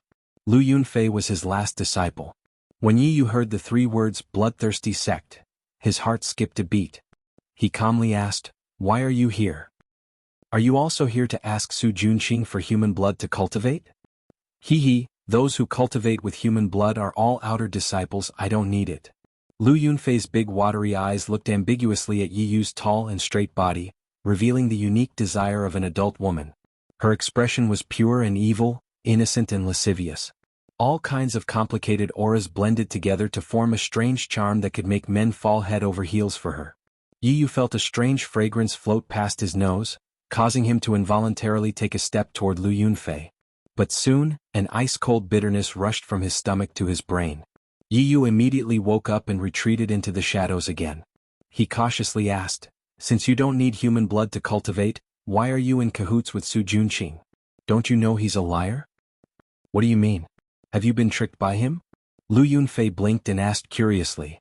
"I haven't been tricked by him, but he tricked a man from bloodthirsty sect called Su Hansen into a secret room and killed him to extract his blood." Yi Yu's mouth twitched and revealed a disdainful smile. He looked as if bloodthirsty sect was full of idiots. "What did you say? Su Hansen was killed by Su Junqing?" Lu Yunfei's expression froze. She didn't expect to hear such news from Yi Yu. "That's right, it was in the secret room of the house that caught fire on the west side. I hid in Su Junqing's shadow and saw it with my own eyes," Yi Yu said with certainty. Lu Yunfei's eyes narrowed and she inwardly judged the truth of Yi Yu's words. Logically, she shouldn't believe the enemy's words. But emotionally, it was very likely that Su Junqing would do such a thing. After all, bloodthirsty sect believed in the law of the jungle. If she saw a heavily injured bloodthirsty sect disciple in front of her, she would immediately kill him. The first thing she did was to kill Xiangong, not to heal him. Yi Yu saw Lu Yunfei's strange expression and didn't know if she believed his words. Seeing that there wasn't much time left, he couldn't help but say, "I can help you deal with Su Junqing, but you have to help me with something." "Help you with what?" Lu Yunfei didn't need Yi Yu to deal with Su Junqing. She just wanted to tease him. Yi Yu hesitated. He wanted Lu Yunfei to help him find his sister. But if the people of bloodthirsty sect knew how much he cared about his sister, he was afraid that his sister would be taken hostage. But on the other hand, the more value his sister had, the more chance of survival he would have. So Yi Yu made up his mind and said, "I want you to help me find a woman that Su Junqing gave away. She looks very similar to me and also has a red mole between her eyebrows." Yi Yunji looked very similar to Yi Yu and also had a red mole between her eyebrows. But compared to Yi Yunji, who was soft on the outside but hard on the inside, Yi Yu was colder, more beautiful, and more charming. "Who is she to you?" Actually, Lu Yunfei felt that Yi Yu looked familiar at first glance. Hearing him say this, she immediately thought of the beloved pet of the bloodthirsty sect's ancestor, the cat-like beauty that she received as a mission reward. "She is my only family," Yi Yu said without hesitation. "Aren't you afraid that I'll send this news back to bloodthirsty sect?" Lu Yunfei didn't know if Yi Yu was naive or stupid to directly tell others his weakness. "I am." Yi Yu's beautiful face reflected a deep shadow under the flickering candlelight, carrying endless bitterness. "But I'm more afraid that she's dead." Lu Yunfei's pupils involuntarily shrank. An indescribable feeling welled up in her heart. She grew up in bloodthirsty sect and learned to drink blood before she learned to drink milk. Every day she thought about how to steal cultivation resources, how to kill, and how to not be killed. The people around her were the same scum and scum. This was the first time she saw a fool like Yi Yu who valued family. This kind of fool was really hateful. Chapter 144. Lu Yunfei's nails pierced into her palm, but her face revealed an incomparably sweet smile as she said, "All right, you help me deal with Su Junqing and I'll help you find my sister. How are we going to contact each other?" "I'll come find you." Although Yi Yu made a deal with Lu Yunfei, he did not trust her. "But I won't be staying here for long." Lu Yunfei pouted. "Where are you going?" Yi Yu asked. "I'm going to the medicine refining valley. In 10 days there will be an alchemy competition there. I'll see you then." Lu Yunfei smiled as if she was meeting her lover. "Medicine refining valley, alchemy competition? Why are you going there?" Yi Yu immediately asked. You'll know when the time comes. But the next time we meet you'll be mine." Lu Yunfei's figure gradually disappeared in the air, leaving behind only a hint and a declaration in the empty study. Yi Yu furrowed his brows and carefully searched the study. Other than a few bottles of human blood in a secret compartment, there was nothing else. Lu Yunfei was also nowhere to be found. At this time the quarrel outside was getting more and more intense. Yi Yu was worried that Wan Ziang could not withstand the pressure from Su Junqing, so he could only leave unwillingly. Yi Jioga had been paying close attention to the movements in the study. When he saw Yi Yu come out, he blew the signal that he had agreed with Wan Ziang. Wan Ziang received the signal to retreat, so he coldly said to Su Junqing, "Since young Master Su refuses to accept our investigation, we can only report this matter to the Emperor." After saying that, he waved his hand and said, "Retreat. Young Master Su, think about how to explain this to the Emperor." Bai Songling pretentiously flicked his sleeves and swaggered away with Wan Ziang. Su Juanqing's eyes were filled with endless hatred as he watched them leave. If grandfather was still here, these guys would definitely not dare to be so arrogant. Su Juanqing couldn't help but take a deep breath when he thought of his grandfather who was still in a coma. After completing the task given to him by the ancestor, he would ask the ancestor for a favor and ask him to send someone to see what was going on with grandfather. However, this was all in the future. Right now he had to deal with Lu Yunfei first. Su Juanqing calmed himself down and returned to the study. Lu Yunfei was currently reclining on a chair by the window. The moonlight cast a faint layer of light on her bewitching face. She held a glass cup filled with bright red blood in her fair and tender hand. She would take a sip from it from time to time, looking very satisfied. Senior sister, I'm really sorry to have disturbed you. However, as you can see, junior brother's current situation is really difficult. Please help me out, senior sister. Su Juanqing looked at Lu Yunfei with deep affection. He could not wait for her to immediately take down Wan Xiang and the others. I just heard something very interesting. Lu Yunfei stared at the spiritual blood in the glass cup and said indifferently, I heard that junior apprentice brother Su Hansen wasn't killed by anyone, but was eaten by you to cultivate. Is this true? Absolutely not. No matter how bold I am, I wouldn't dare to do such a thing. Su Juanqing was shocked in his heart and repeatedly cried out his grievances. At that time, he was worried that the increase in his cultivation would arouse suspicion. Thus, he devoured Su Hansen to cultivate the bewitching art. As long as he did not use the bewitching art, no one would notice anything strange. I don't care how Su Hansen died. However, if someone wants to use me as a chess piece, then they have to see if they have the ability to do so. Lu Yunfei swung her hand and the spiritual blood in the glass splashed onto Su Juanqing's face. The wet and sticky blood covered his face, but he did not dare to move. Little fellow, you're still too inexperienced to fight with me. Lu Yunfei gracefully walked in front of Su Juanqing and used the glass cup to pat his face. She sneered, tomorrow I will set off for the Medicinal Refinement Valley. If there is any mistake in the task given by the old ancestor, you can bring your head to see me. Yes. Su Juanqing bowed deeply and looked at Lu Yunfei's pink dress as it flashed past his eyes. Deep in his eyes, there was an unconcealable hatred. Outside the Su residence, after Yi Jiuge and Yi Yu met up, they secretly went to Wan Xiang and Bai Songling's residence. Bai Songling and the rest were already waiting inside. The moment they saw Yi Yu, they asked impatiently, Yi Yu, you've been in there for so long. Did you find anything? I saw that female heretic cultivator called Lu Yunfei. Yi Yu told them about his conversation with Lu Yunfei.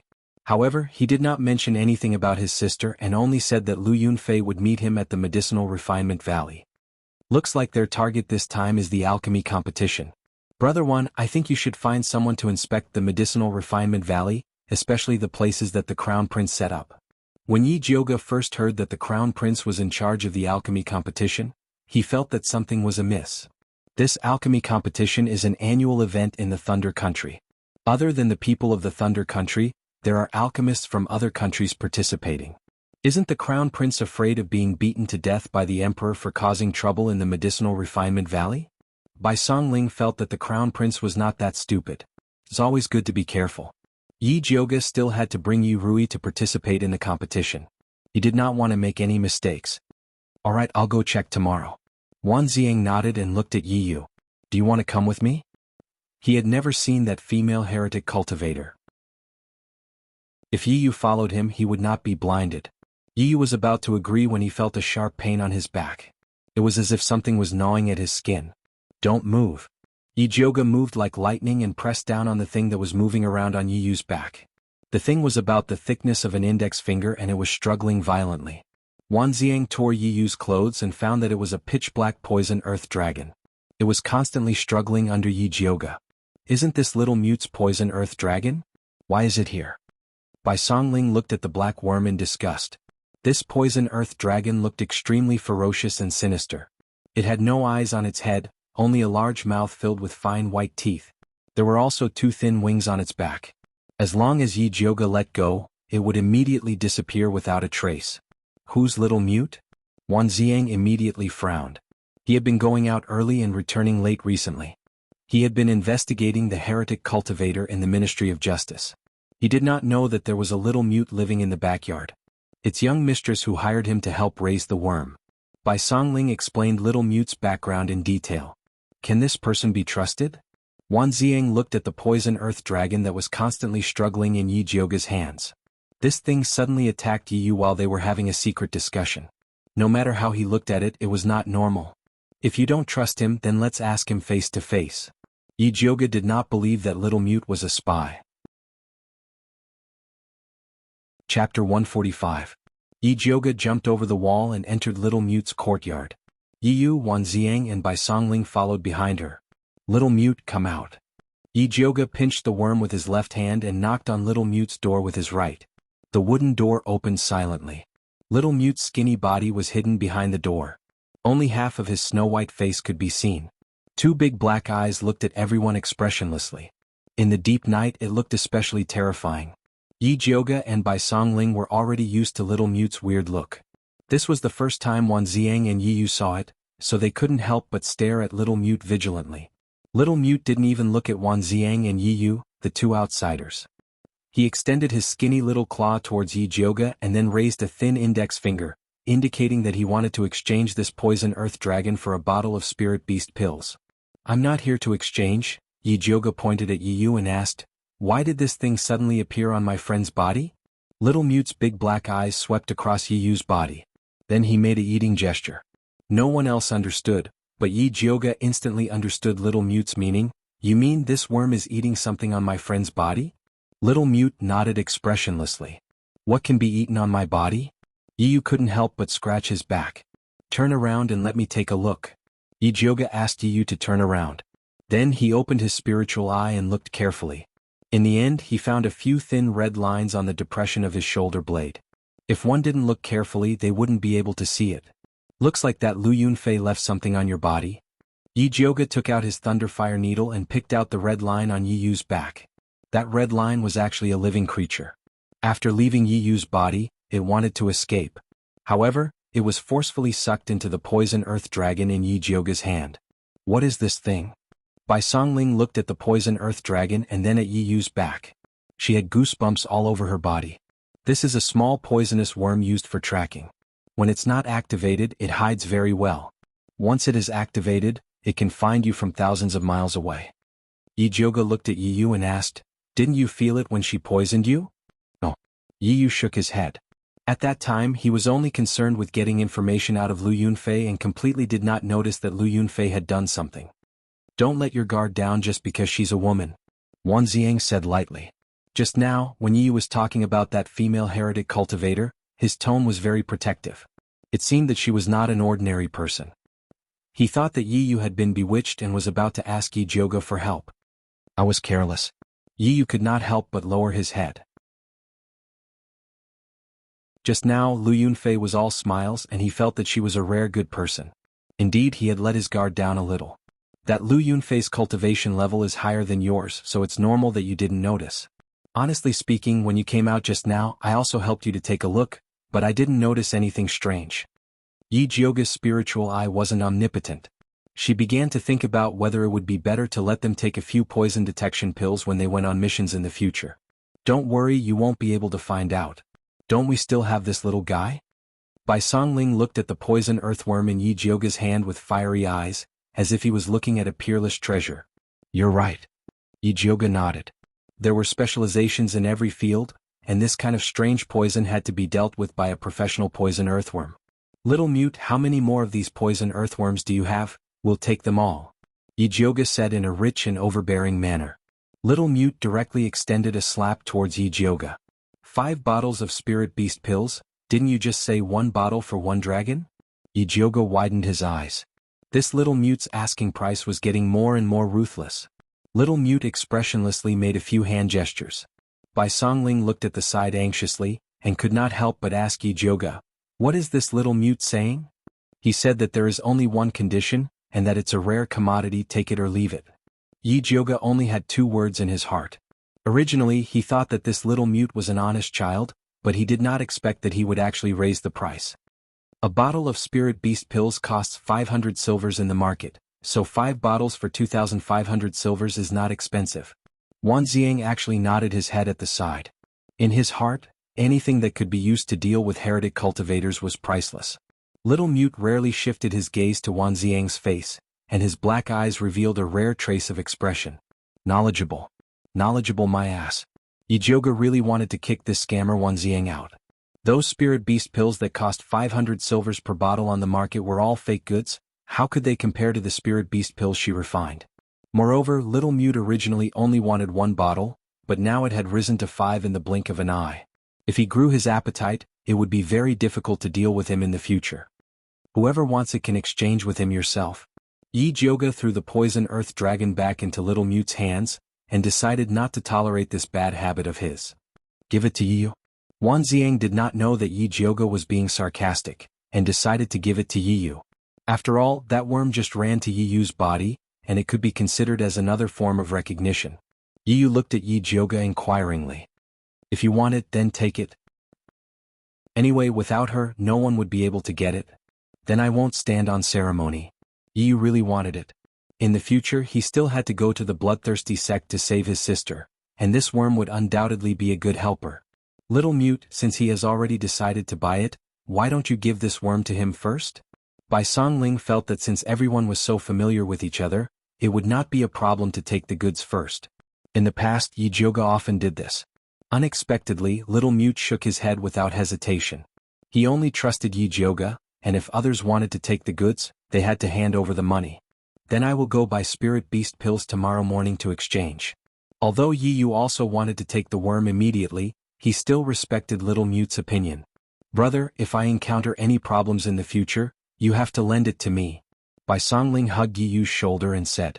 Right now, he and Wanziang were catching heretic practitioners every day, so there might be a time when he would need Yiyu's help. Sure. Yiyu was still very generous to his own people. Yijioga chuckled as she looked at the people who were thinking too much, then turned around and went back to the Yi mansion to sleep. She slept all the way until noon. When she woke up to eat, she could not avoid being nagged by Mother Qing about her irregular work and rest schedule. Yijioga responded with a few words, then used the excuse of refining pills to hide in the pill refining room. Before she entered the door, she saw Yiyu's face peeking out from the shadow of the window. Why are you here? Yijioga opened the window and welcomed him in. Eldest miss, that Little Mute is suddenly unwilling to exchange again. Yiyu looked at Yijioga helplessly. Last night, they had clearly agreed on 5 bottles of spirit beast pills, but after that Little Mute smelled those spirit beast pills, he refused to exchange. They could not understand Little Mute's hand gestures, so they could only ask Yijioga for help. Chapter 146. Yijioga had already expected this situation. She took a bottle of spirit beast Dawn and went to Little Mute's residence with Yiyu. At this time, Bai Songling was trying to communicate with Little Mute. I say, how can you go back on your words? We agreed to exchange 5 bottles of spirit beast Dawn for insects. Even if you want to raise the price, you should at least give me a number first. Little Mute didn't even look at him. He picked up the basket filled with black fly grass and began to feed the poisonous earth dragons. This batch of poisonous earth dragons had already advanced once. The originally white and plump body now had a bit of jade-like luster. Its lifespan had also increased from 15 days to 2 months. He kept the best batch of insects to breed and cultivate the next generation. The rest were used to raise goo. The winged goo that ran out to hunt in the wild last night was raised just now. Bai Songling talked until his saliva was dry. Little Mute didn't even respond. He was so angry that his brain was heating up. He grabbed Little Mute's basket and shouted, I'm talking to you. Little Mute looked up at Bai Songling. His wooden face didn't have any expression, but it inexplicably made people feel afraid. Yijioga happened to come in at this time. Seeing this situation, she immediately raised her eyebrows. Brother Xiaobai, what do you mean by this? Are you trying to bully people? I don't dare to bully him. He's bullying me. Bai Songling awkwardly handed the basket to Little Mute. Little Mute took the basket and looked at Yijioga. I heard you don't want to exchange with them? Yijioga asked. Little Mute fanned his nose with his hand and gave a thumbs down to Bai Songling. What do you mean? Bai Songling was so angry that he stomped his feet. He means that the spirit beast Dawn you brought are fake. Yijioga translated. Bullshit. This is refined by our 100 Herb Hall's level 3 pill refiner. How can it be fake? Bai Songling angrily said. Selling fake pills was the most vicious slander to a pharmacy. No one could stand it. Little Mute didn't say anything. His eyes naturally revealed a look of disdain. Actually, Brother Xiaobai isn't wrong. The pills he gave you are the best pills on the market. It's just that the pills you ate in the past were personally refined by me, so they aren't sold on the market. Yi Jioga returned the gesture that little mute gave her last night. A bottle of spirit beast pills for a worm. Elder sister's medicinal pills are a rare commodity, it's up to you whether you want them or not. Little mute furrowed his brows and his little face became a little conflicted. In fact, he also knew that what Yi Jioga said was true. The spirit beast pills that Bai Songling and the others brought were not bad, at least they were better than the ones he had secretly obtained before. After using the medicine personally refined by Yi Jioga, he didn't care about the others. Little Mute was straightforward and agreed right away. Yi Jioga did not make things difficult for him. He took out the spirit beast pills he had prepared and successfully exchanged them for that super worm goo. How do I control this thing? Yi Jioga asked. Little Mute's eyes lit up, and he stretched out his hand to ask for the spirit pill again. Little friend, I'd advise you to be a bit more honest. You're still too inexperienced when it comes to raising prices. Yi Jioga smiled warmly. If Little Mute really wanted to play tricks on her, she wouldn't mind doing the same to him in the future. Little Mute wisely retracted his hand and pinched the goo worm. It was unknown how he communicated with that worm goo. That sinister poison earth dragon goo let out a squeak and flapped its wings to fly to Yi Yu's hand. It bit his middle finger and then lay there motionlessly. It recognized me as its master. Yi Yu raised his head in shock. After the little thing drank his blood, he felt that he had established a faint connection with it. Little Mute, will this thing of yours have any backlash when it recognizes you as its master? Bai Songling was a bit worried and felt that this thing was a bit strange. Little Mute gave Bai Songling a disdainful look and continued to feed the poison earth dragon with the little basket. Zishang, will the thing he raised have any backlash? Yi Jioga decided to ask his sugar daddy Zishang. After all, this Little Mute was personally appointed by him. You're thinking too much. It doesn't have the ability to control these little worms right now. Zishang lazily replied. Doesn't have it now? Does that mean it will have it in the future? Yi Jioga asked vigilantly. The poison-testing pills that noble consort Shi and Dongfang Ke were eating were all made from the poison earth dragons that Little Mute raised. If he could control these poison earth dragons, then wouldn't he be inviting a wolf into the house? And it will probably be after eating this bottle of spirit beast pills you gave me. Zishang replied seriously. Then can the thing he raised still be used? Yi Jioga suddenly wanted to take back the bottle of spirit beast pills. He can control those worms. Can't you control him? Zishang's voice was a bit malicious. He deliberately brought this little guy over because he wanted to see if Yi Jioga would still say that he didn't want to be a slave leader after this little thing lost control. What is this Little Mute's background? Yi Jioga asked. You don't need to care about his background. You just need to know how to control him. Zishang directly gave Yi Jioga a ball of light. After Yi Jioga absorbed the ball of light, his gaze landed on the Little Mute who was playing with the poison earth dragon. She saw that he was wearing a blue cloth, the sleeves of his clothes were dirty, and his hair was tied up messily. He didn't touch any of the new clothes that Bai Songling gave him. It was as if he had grown fond of his dusty appearance, including the name Little Mute. Originally, Yi Jioga felt that calling him Little Mute was a bit insulting. He wanted to change the name but was rejected by Little Mute. It seemed like he had to investigate Little Mute's background when he had the chance to see what his real body was. However, the most important thing now was the evil cultivator and the alchemy competition.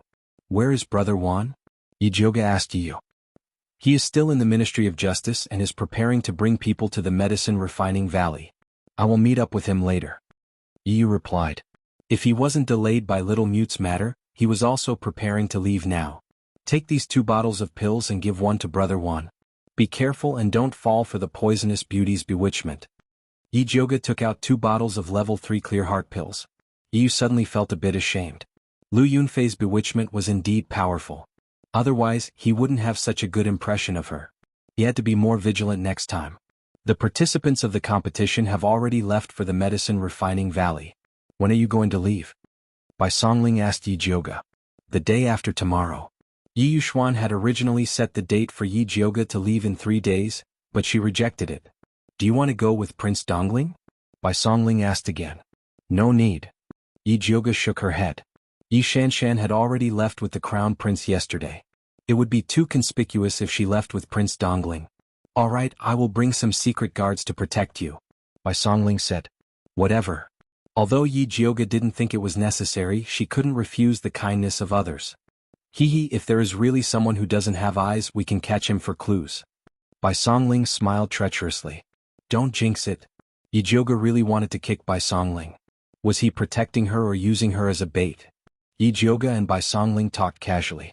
Neither of them noticed that Little Mute's eyes flashed when he heard the name of the medicine refining valley. Chapter 147.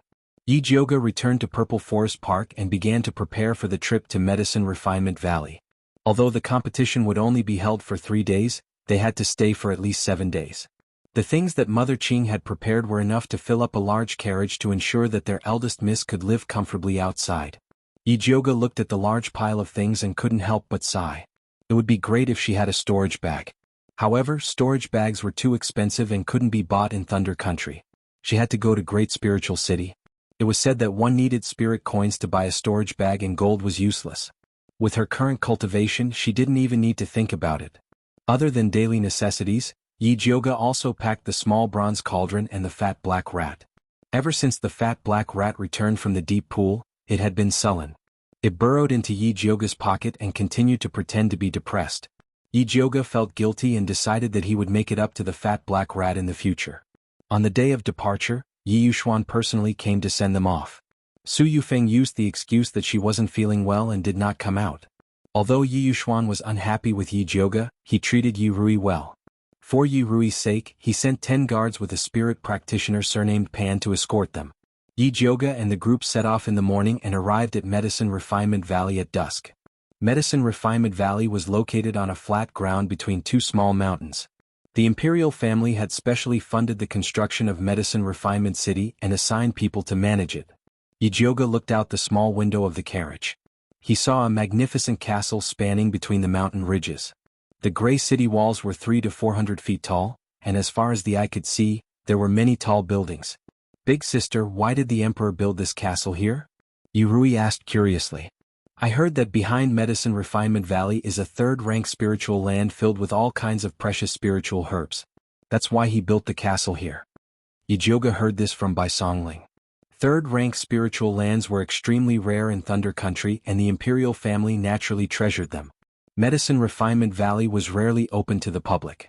Only during the alchemy competition would they welcome outsiders. Oh. Yi Rui nodded, not really understanding. The pills she could refine were all very low grade and did not understand how precious a spiritual land that could be guarded by a city was. Yi Jioge wanted to broaden Yi Rui's horizons, so he got off the carriage and held her hand as they walked into the Medicine Refinement Valley. Although it was already dusk, the city was still very lively. The streets were filled with shops selling medicinal ingredients, pill furnaces, and ores. There were also many outsiders who directly spread a piece of cloth on the ground and placed their goods on it. Dear customers, please don't miss this opportunity. The street stalls sold everything including common spirit herbs, ores and animal bones. There were even stalls selling stones and tree roots. The streets were crowded with people, many of whom were dressed strangely. It was obvious that they were from other countries. This was the first time Yi Rui had seen such a lively scene. She was so excited that her face turned red. She looked like she was itching to go shopping. Young miss, shall we go to the alchemy tower to settle down first? Team leader Pan asked respectfully. The participants of the alchemy competition were all staying in the alchemy tower prepared by the Dongfang family. There's no hurry. Yi Jioge also wanted to have a good stroll. She and Yi Rui shopped around a few shops and bought some ingredients for concocting pills before heading towards the medicine refining tower. When they passed by an old and shabby shop, Yi Jioge's heart suddenly moved and she couldn't help but stop. Go in. Zishang suddenly spoke. Is there a treasure inside? Yi Jioge was a little excited. She knew that this shop was strange. That's right. Moreover, it is a treasure that is very useful to this sovereign. If you don't move, then don't blame this sovereign for personally taking action. Zishang's voice carried a rare urgency. My king, please be more obedient. If Zishang really showed himself here, the entire alchemy city would probably go crazy. Big sister, what's wrong? Yi Rui lifted her head and asked in confusion. Come, let's go in and take a look.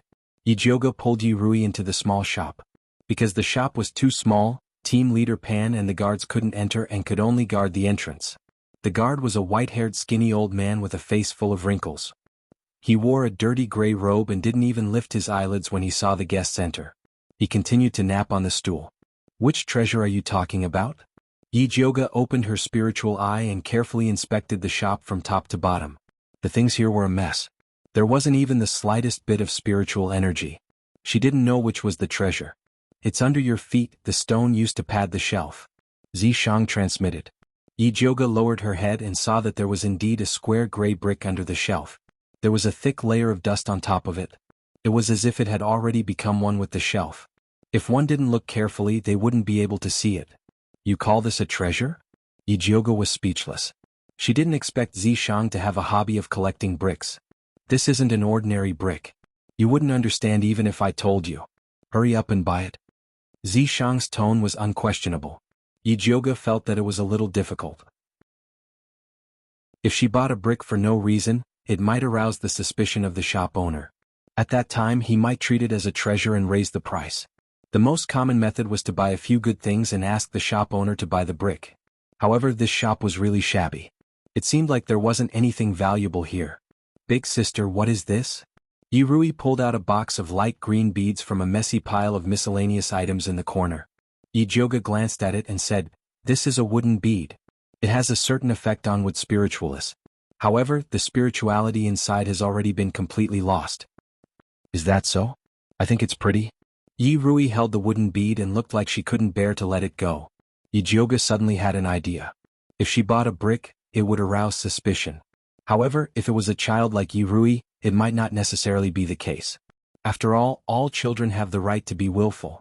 Yijioga was just about to ask Yirui to buy a brick for him when he realized that his body suddenly couldn't move. Why go through so much trouble? Zishang was a little impatient.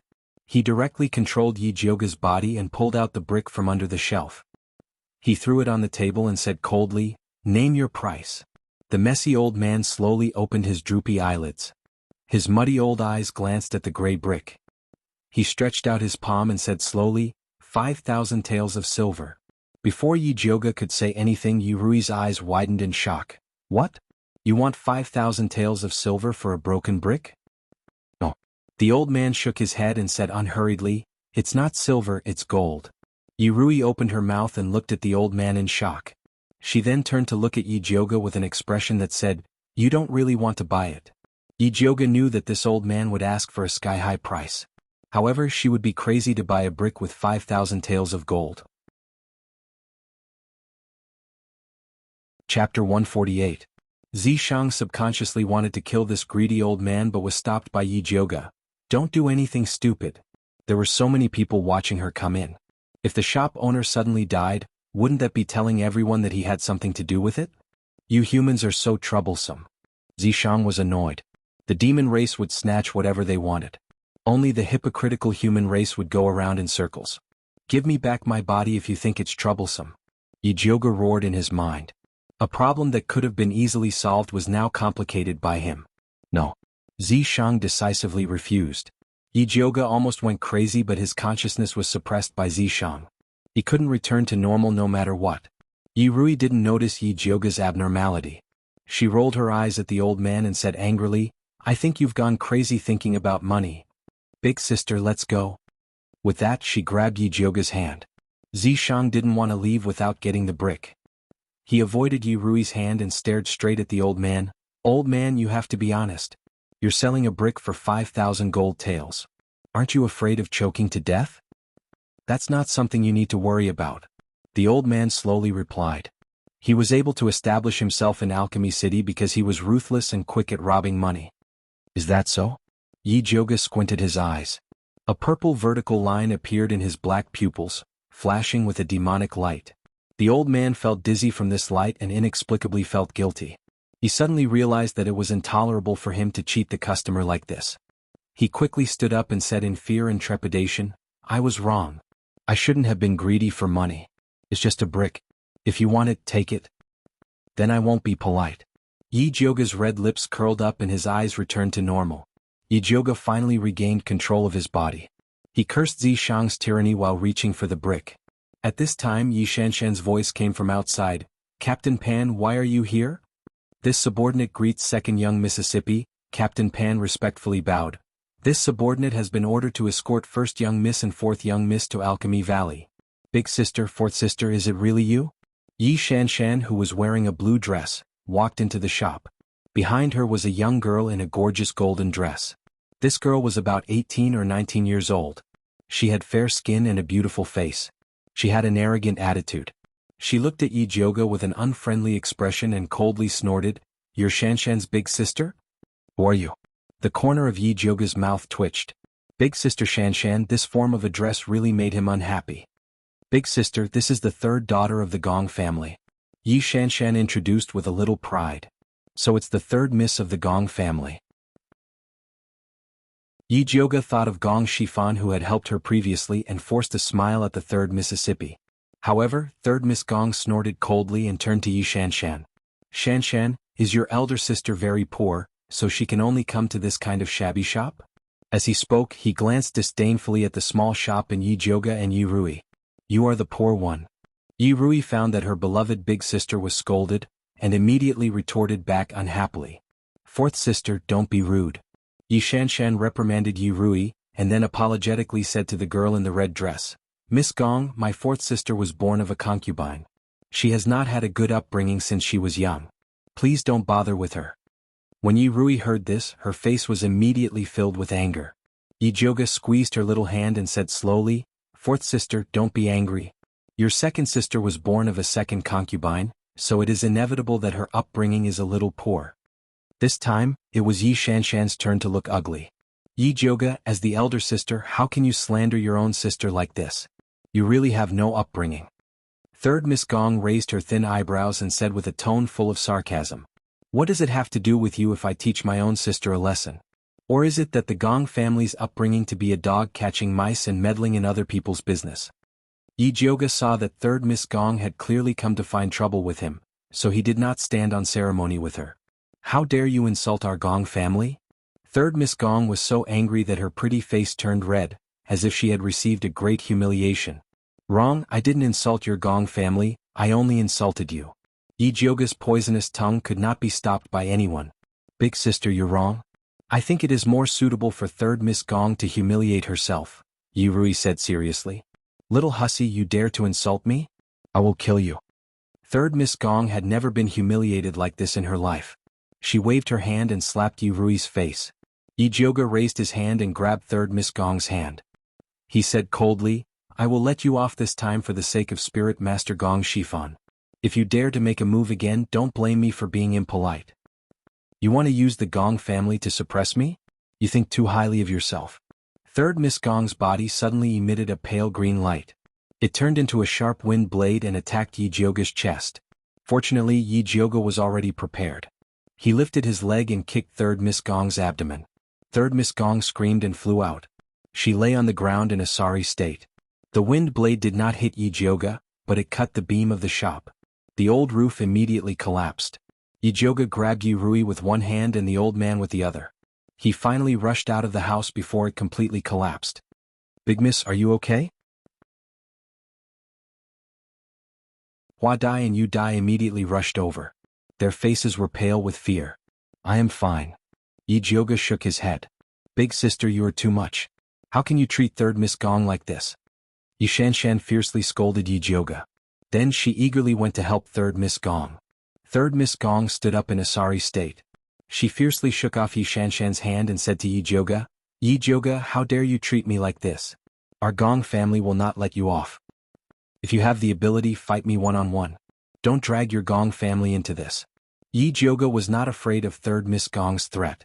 No matter how powerful she was in the Gong family, she could not be more respected than the first grandson Gong Baiyu.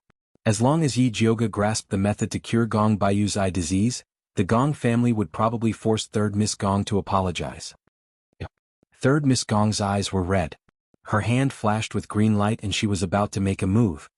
"Third Miss Gong, you can't." Yi Shanshan hurriedly stopped her and anxiously advised, "You can't use force in Alchemy City. Otherwise you will be disqualified." Although Yi Shanshan wished that she was the only one participating in the alchemy competition, if she did not stop third Miss Gong, the Crown Prince would not let her off. Scram. Third Miss Gong fiercely glared at Yi Shanshan. Yi Shanshan's expression also turned ugly. Although she wanted to curry favor with the Gong family, being scolded by third Miss Gong time and time again made her very angry. She did not want to stop her. Just as third Miss Gong was about to make a move, a familiar voice suddenly sounded. "Stop." Chapter 149. Yi Jioge looked up and saw an old acquaintance, the Crown Prince, Dongfang Jiaming, hurrying over with a group of guards. Big brother Crown Prince, you came at the right time. Yi Shanshan's spirit was lifted and she hurriedly complained, Big sister bullied third Miss Gong and even destroyed her shop. Yi Jioge, do you think this is your Yi mansion? You actually dared to injure someone. The Crown Prince gloomily looked at the restored Yi Jioge. This beautiful face made him hate her even more than before. This isn't your Highness East Palace. Yi Jioge was calm and elegant. The Crown Prince immediately ordered his guards, You're twisting words and forcing logic. Men, arrest this troublemaker. Hua Dai and Yu Dai anxiously stood in front of Yi Jioge. Yi Jioge raised his brows. Your Highness, I'm here to participate in the alchemy competition. Don't you think you're being too arbitrary by arresting me without reason? The facts are clear and conclusive. There's no point in quibbling. The Crown Prince waved his hand. Arrest Yi Jioge. If she dares to resist, then don't be polite with her. Big sister. Yi Rui tightly grabbed Yi Jioge's sleeve with a pale face. Don't be afraid. Although the Crown Prince is muddle-headed, there are still people in the city who understand. Yi Jioge calmly comforted her. Big sister, how dare you say that the Crown Prince is muddle-headed? When I return, I must report this to father and have him punish you. Yi Shanshan wanted to continue framing Yi Jioge, but she was frightened by Yi Jioge's cold eyes. Yi Shanshan, if I were you, I'd shut up or I won't have another chance in the future. Yi Jioge's tone was calm, but Shanshan knew that she wasn't joking. The fear of being beaten came back to her, and she could not help but hide behind the Crown Prince. The Crown Prince angrily said, Yi Jioge, you dare to bully the weak in front of me? It seems that you don't put the imperial family in your eyes. Yi Jioge sneered, If you're not representing the Gong clan, then you're representing the imperial family. Those who don't know would think that the Gong clan has no one left after the death of His Majesty. How dare you? Impudent. Third Miss Gong and the Crown Prince flew into a rage at the same time, wishing they could personally capture Yi Jioge. At this time, the sound of uniform footsteps could be heard from the distance. It turned out to be the patrolling soldiers of Alchemy City. The person in the lead was dressed in black and red robes. His handsome face seemed to have been carved by a knife, and his temperament was incomparably cold. It was Wan Ziang. Look, a reasonable person has come. Yi Jioge smiled. Lord Wan, Yi Jioge robbed and injured people. You can't be thinking of shielding her, right? The Crown Prince said coldly. Yes, Lord Wan, I can testify. Yi Shanshan said while hiding behind the Crown Prince. Wan Ziang coldly looked at the Crown Prince and Yi Shanshan, then turned to ask Yi Jioge, What is going on? Just now, when I accompanied my sister to shop, Miss Gong suddenly rushed in and spoke ill of me. She even destroyed someone else's shop. Before Yi Jioge could finish his words, third Miss Gong had already angrily denied it. I didn't do anything. It was clearly you who wanted to steal my things, so you destroyed someone else's shop. This shop was destroyed by the wind spirit root. Sir Wan, you can send someone to investigate. Yi Jioge said lightly. Investigate. Under Wan Ziang's command, the well-trained soldiers he brought with him began to search the ruins. Very quickly, they found a beam that was cut by the wind spirit root. The cut surface was still faintly green. A tall and skinny soldier came out and reported, Sir, this shop was indeed destroyed by the wind spirit root. I have the lightning spirit root. May I ask what third Miss Gong's spirit root is? Yi Jioge looked at the third Miss Gong with malicious intent. Some people wanted to distort the truth and push the blame onto themselves, but they didn't think that they were full of loopholes. So what if I have the wind spirit root? It's just a broken shop. I'll pay for it. What about the matter of you injuring me? Third Miss Gong's aura was still very arrogant. Before Yi Jioge could say anything, the surrounding people had already begun to discuss. This Gong clan is too overbearing. So what if they're from a big clan? That's right. They dare to be so arrogant in our alchemy city.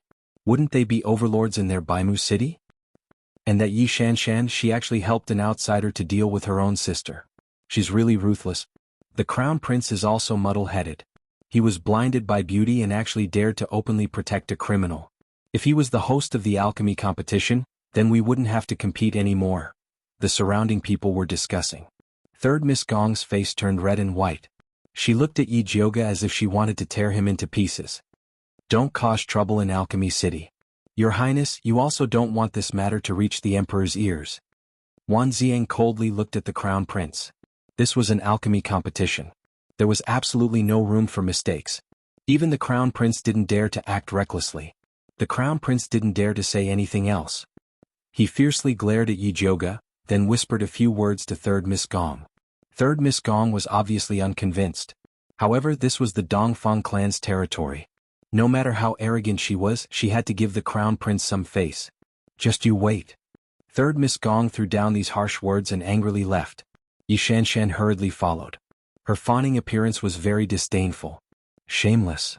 Yi Rui disdainfully looked at Yi Shanshan's back as she left. She simply didn't want to admit that this person was her second sister. Say less. Yi Jioge patted Yi Rui's shoulder. Arguing with Yi Shanshan in front of outsiders would only make her a laughingstock.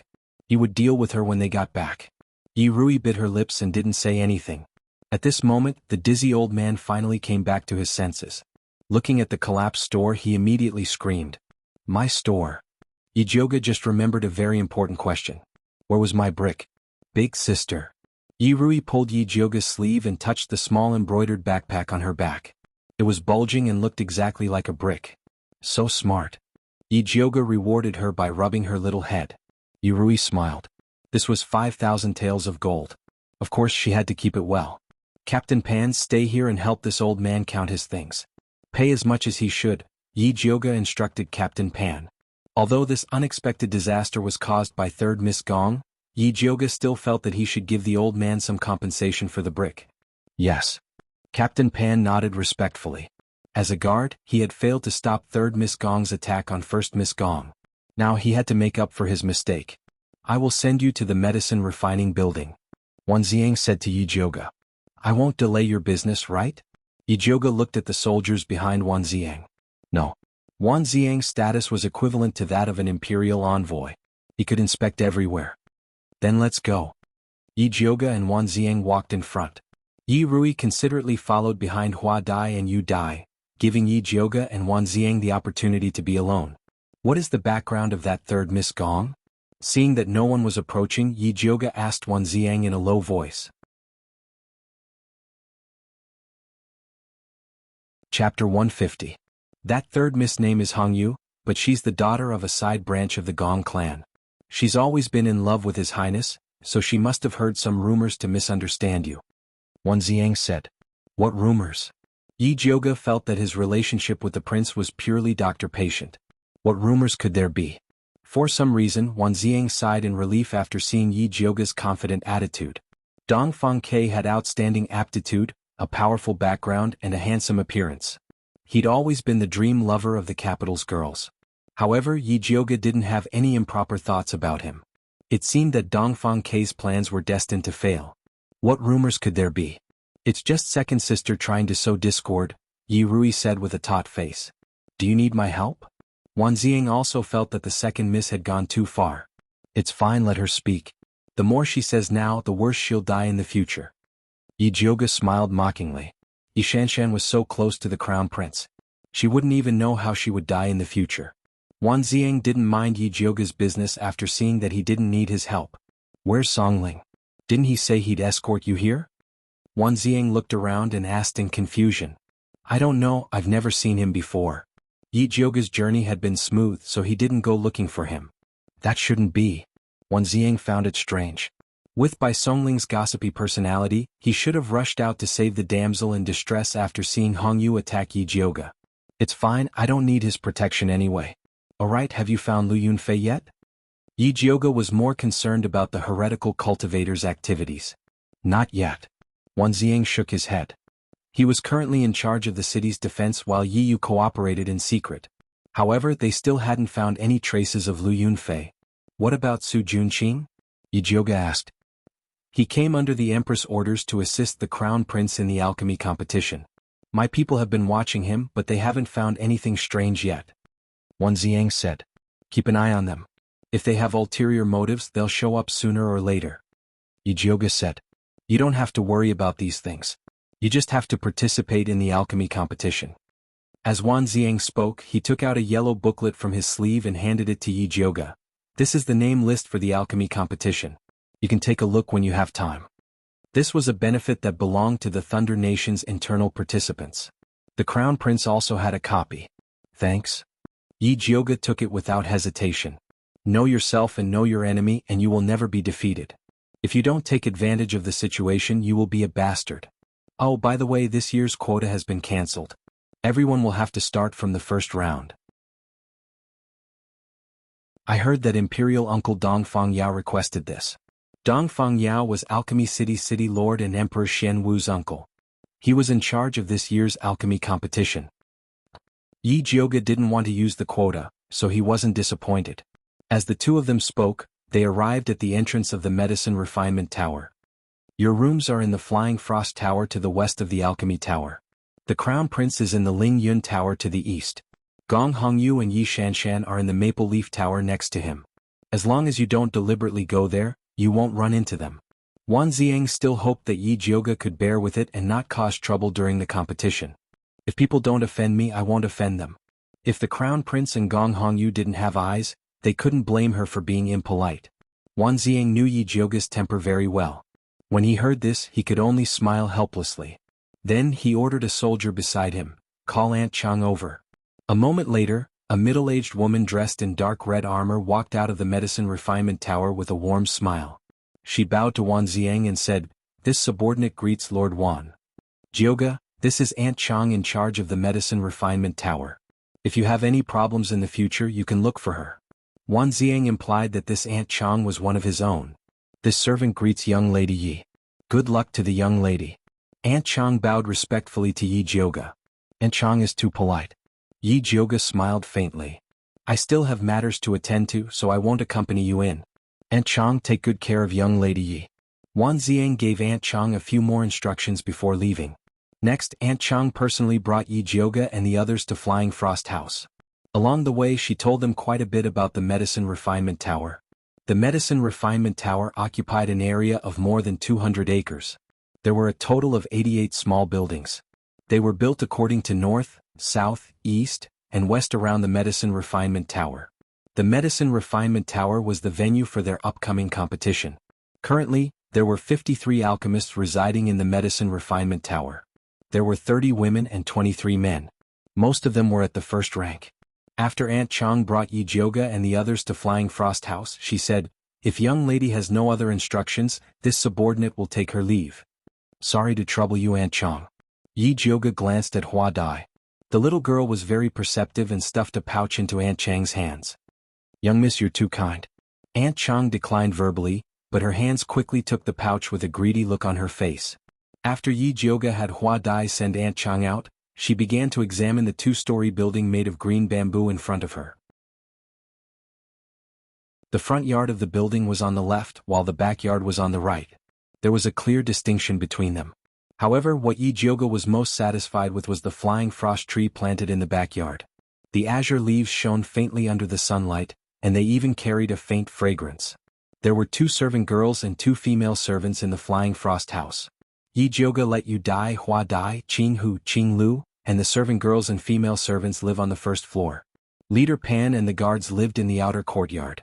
She chose the room facing north on the second floor, and left the room facing south for Yi Rui. "Why do you have such a long face? Don't you like it here?" Yi Jioga asked Yi Rui. "No, I just feel very angry when I think about how second elder sister helped that woman to bully you." Although Yi Rui already knew that second elder sister wasn't a good person, she still felt very upset when she saw it with her own eyes. "You saw it too. It's not that easy for them to bully me." Yi Jioga poked Yi Rui's angry little face and said, "All right, give me the brick." Yi Rui obediently took out the brick and asked curiously, "Big sister, what kind of treasure is this? Why do you have to buy it?" Children shouldn't ask so many questions. You've been tired for the whole day. Hurry up and rest, or else you won't have the energy to participate in the competition. Yi Jioga didn't even know what kind of treasure this brick was, so how could he answer Yi Rui's question? Fortunately, Yi Rui wasn't very curious. Since Yi Jioga didn't want to say anything, she didn't continue asking. She turned around and returned to her room. Yi Jioga looked at the gray brick and impatiently called out to Zishang, "Hurry up and come out to see your treasure." Chapter 151. Zishang immediately revealed himself. His vertical pupils stared fixedly at the brick, his snake tail wagging non-stop. He didn't even bother to hug Yi Jioga. "What kind of treasure is this?" This was the first time Yijioga saw Zishang so excited. This is a form transformation bead. It disappeared after the demon war. I didn't expect it to be here. Zishang felt that his luck was off the charts. With this, he could completely transform into a human.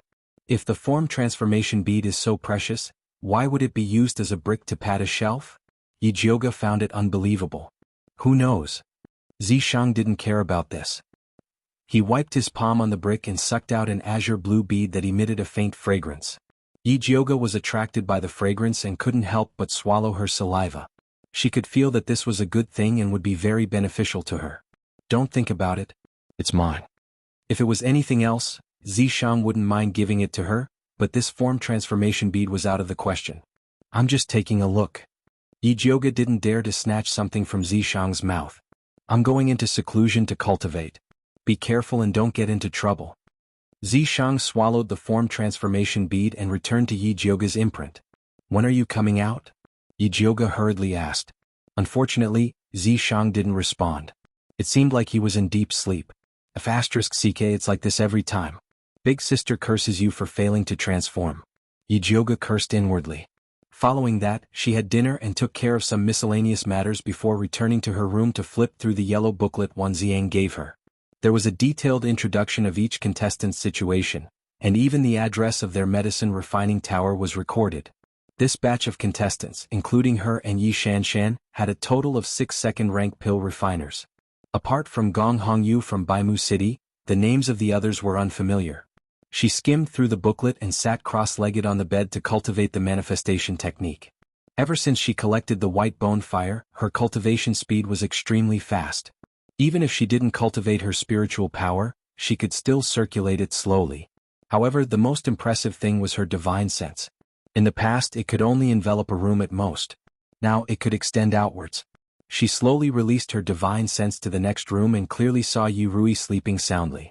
Just as she was about to continue training her divine sense, suddenly, something with the smell of blood swept past her small building and flew towards the east. Her divine sense bounced back abruptly. Yijioga immediately opened his eyes. That cold and bloody aura just now was very strange and did not seem to belong to Su Junqing. Could it be Lu Yunfei? Yijioga hurriedly jumped out of the window and chased after that row of small buildings in the east. Unfortunately, after circling the inside and outside of the building, he could no longer find that strange aura. Other than the Crown Prince, Su Junqing, Yi Shanshan, and Gong Hongyu, she remembered that there were several other important people living here. Yijioga took out the yellow booklet again and started reading.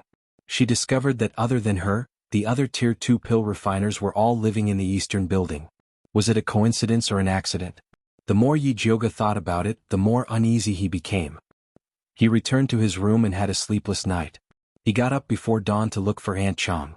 Aunt Chong, was there any movement at the east building last night? Yijioga asked. No, the guard on duty last night said it was very peaceful there. Did young Miss discover something? Auntie Chong quickly asked. If Yijioga discovered something and they did not know about it, then they would have failed in their duties. No, I was just casually asking. Yijioga shook his head and could not help but look towards the east. He saw that it was very quiet there. Other than the servants coming in and out, there was not a single pill refiner walking around. Everyone was focused on preparing for the competition tomorrow. Thinking about the competition tomorrow, Yijioga could only put down the questions in his heart and wholeheartedly prepare for the competition. The next day, the pill refining competition officially began. All the participants had to wait in the pill refining pavilion's hall to enter. Yijioga pulled Yi Rui to a corner and carefully observed the Tier 2 pill refiners participating in the competition. Gong Hongyu wore a red dress today and stood in the middle of the hall. She was very arrogant and looked at the others with disdain. It was as if she was saying that all of them were trash who were here to spar with her. Yi Shanshan wore a white dress and stood beside Gong Hongyu like a white lotus. She was very low-key. A young man with a head full of small braids and dressed in a black and red robe stood in the left corner. His eyes wandered around and he was very vigilant. A middle-aged woman with high cheekbones, a mean face and thin wrinkles on the corners of her mouth stood in the right corner. She looked very aloof. A tall and sturdy man with short hair stood by the door. His eyes were sharp and his face was dark. Although he looked like a martial artist, he was 100% a second-rank pill refiner. As Yijioga was studying them, they were also sizing up each other to assess the gap between them. Yi Jioga's reputation as a trash had spread far and wide, so these alchemists did not put her in their eyes. Most of their attention was on Gong Hongyu and Yi Shanshan. Big sister, why hasn't the competition started yet? Yi Rui was a little tired from standing. Soon, just wait a little longer. Just as Yi Jioga finished speaking, 20 young men wearing green bamboo embroidered robes walked in from the back. These were the students of Alchemy City. They were responsible for all aspects of the competition. One of the students held a large green box in his hand and announced, "Honored guests, please come and draw lots. The number you draw will represent the room you will be using later."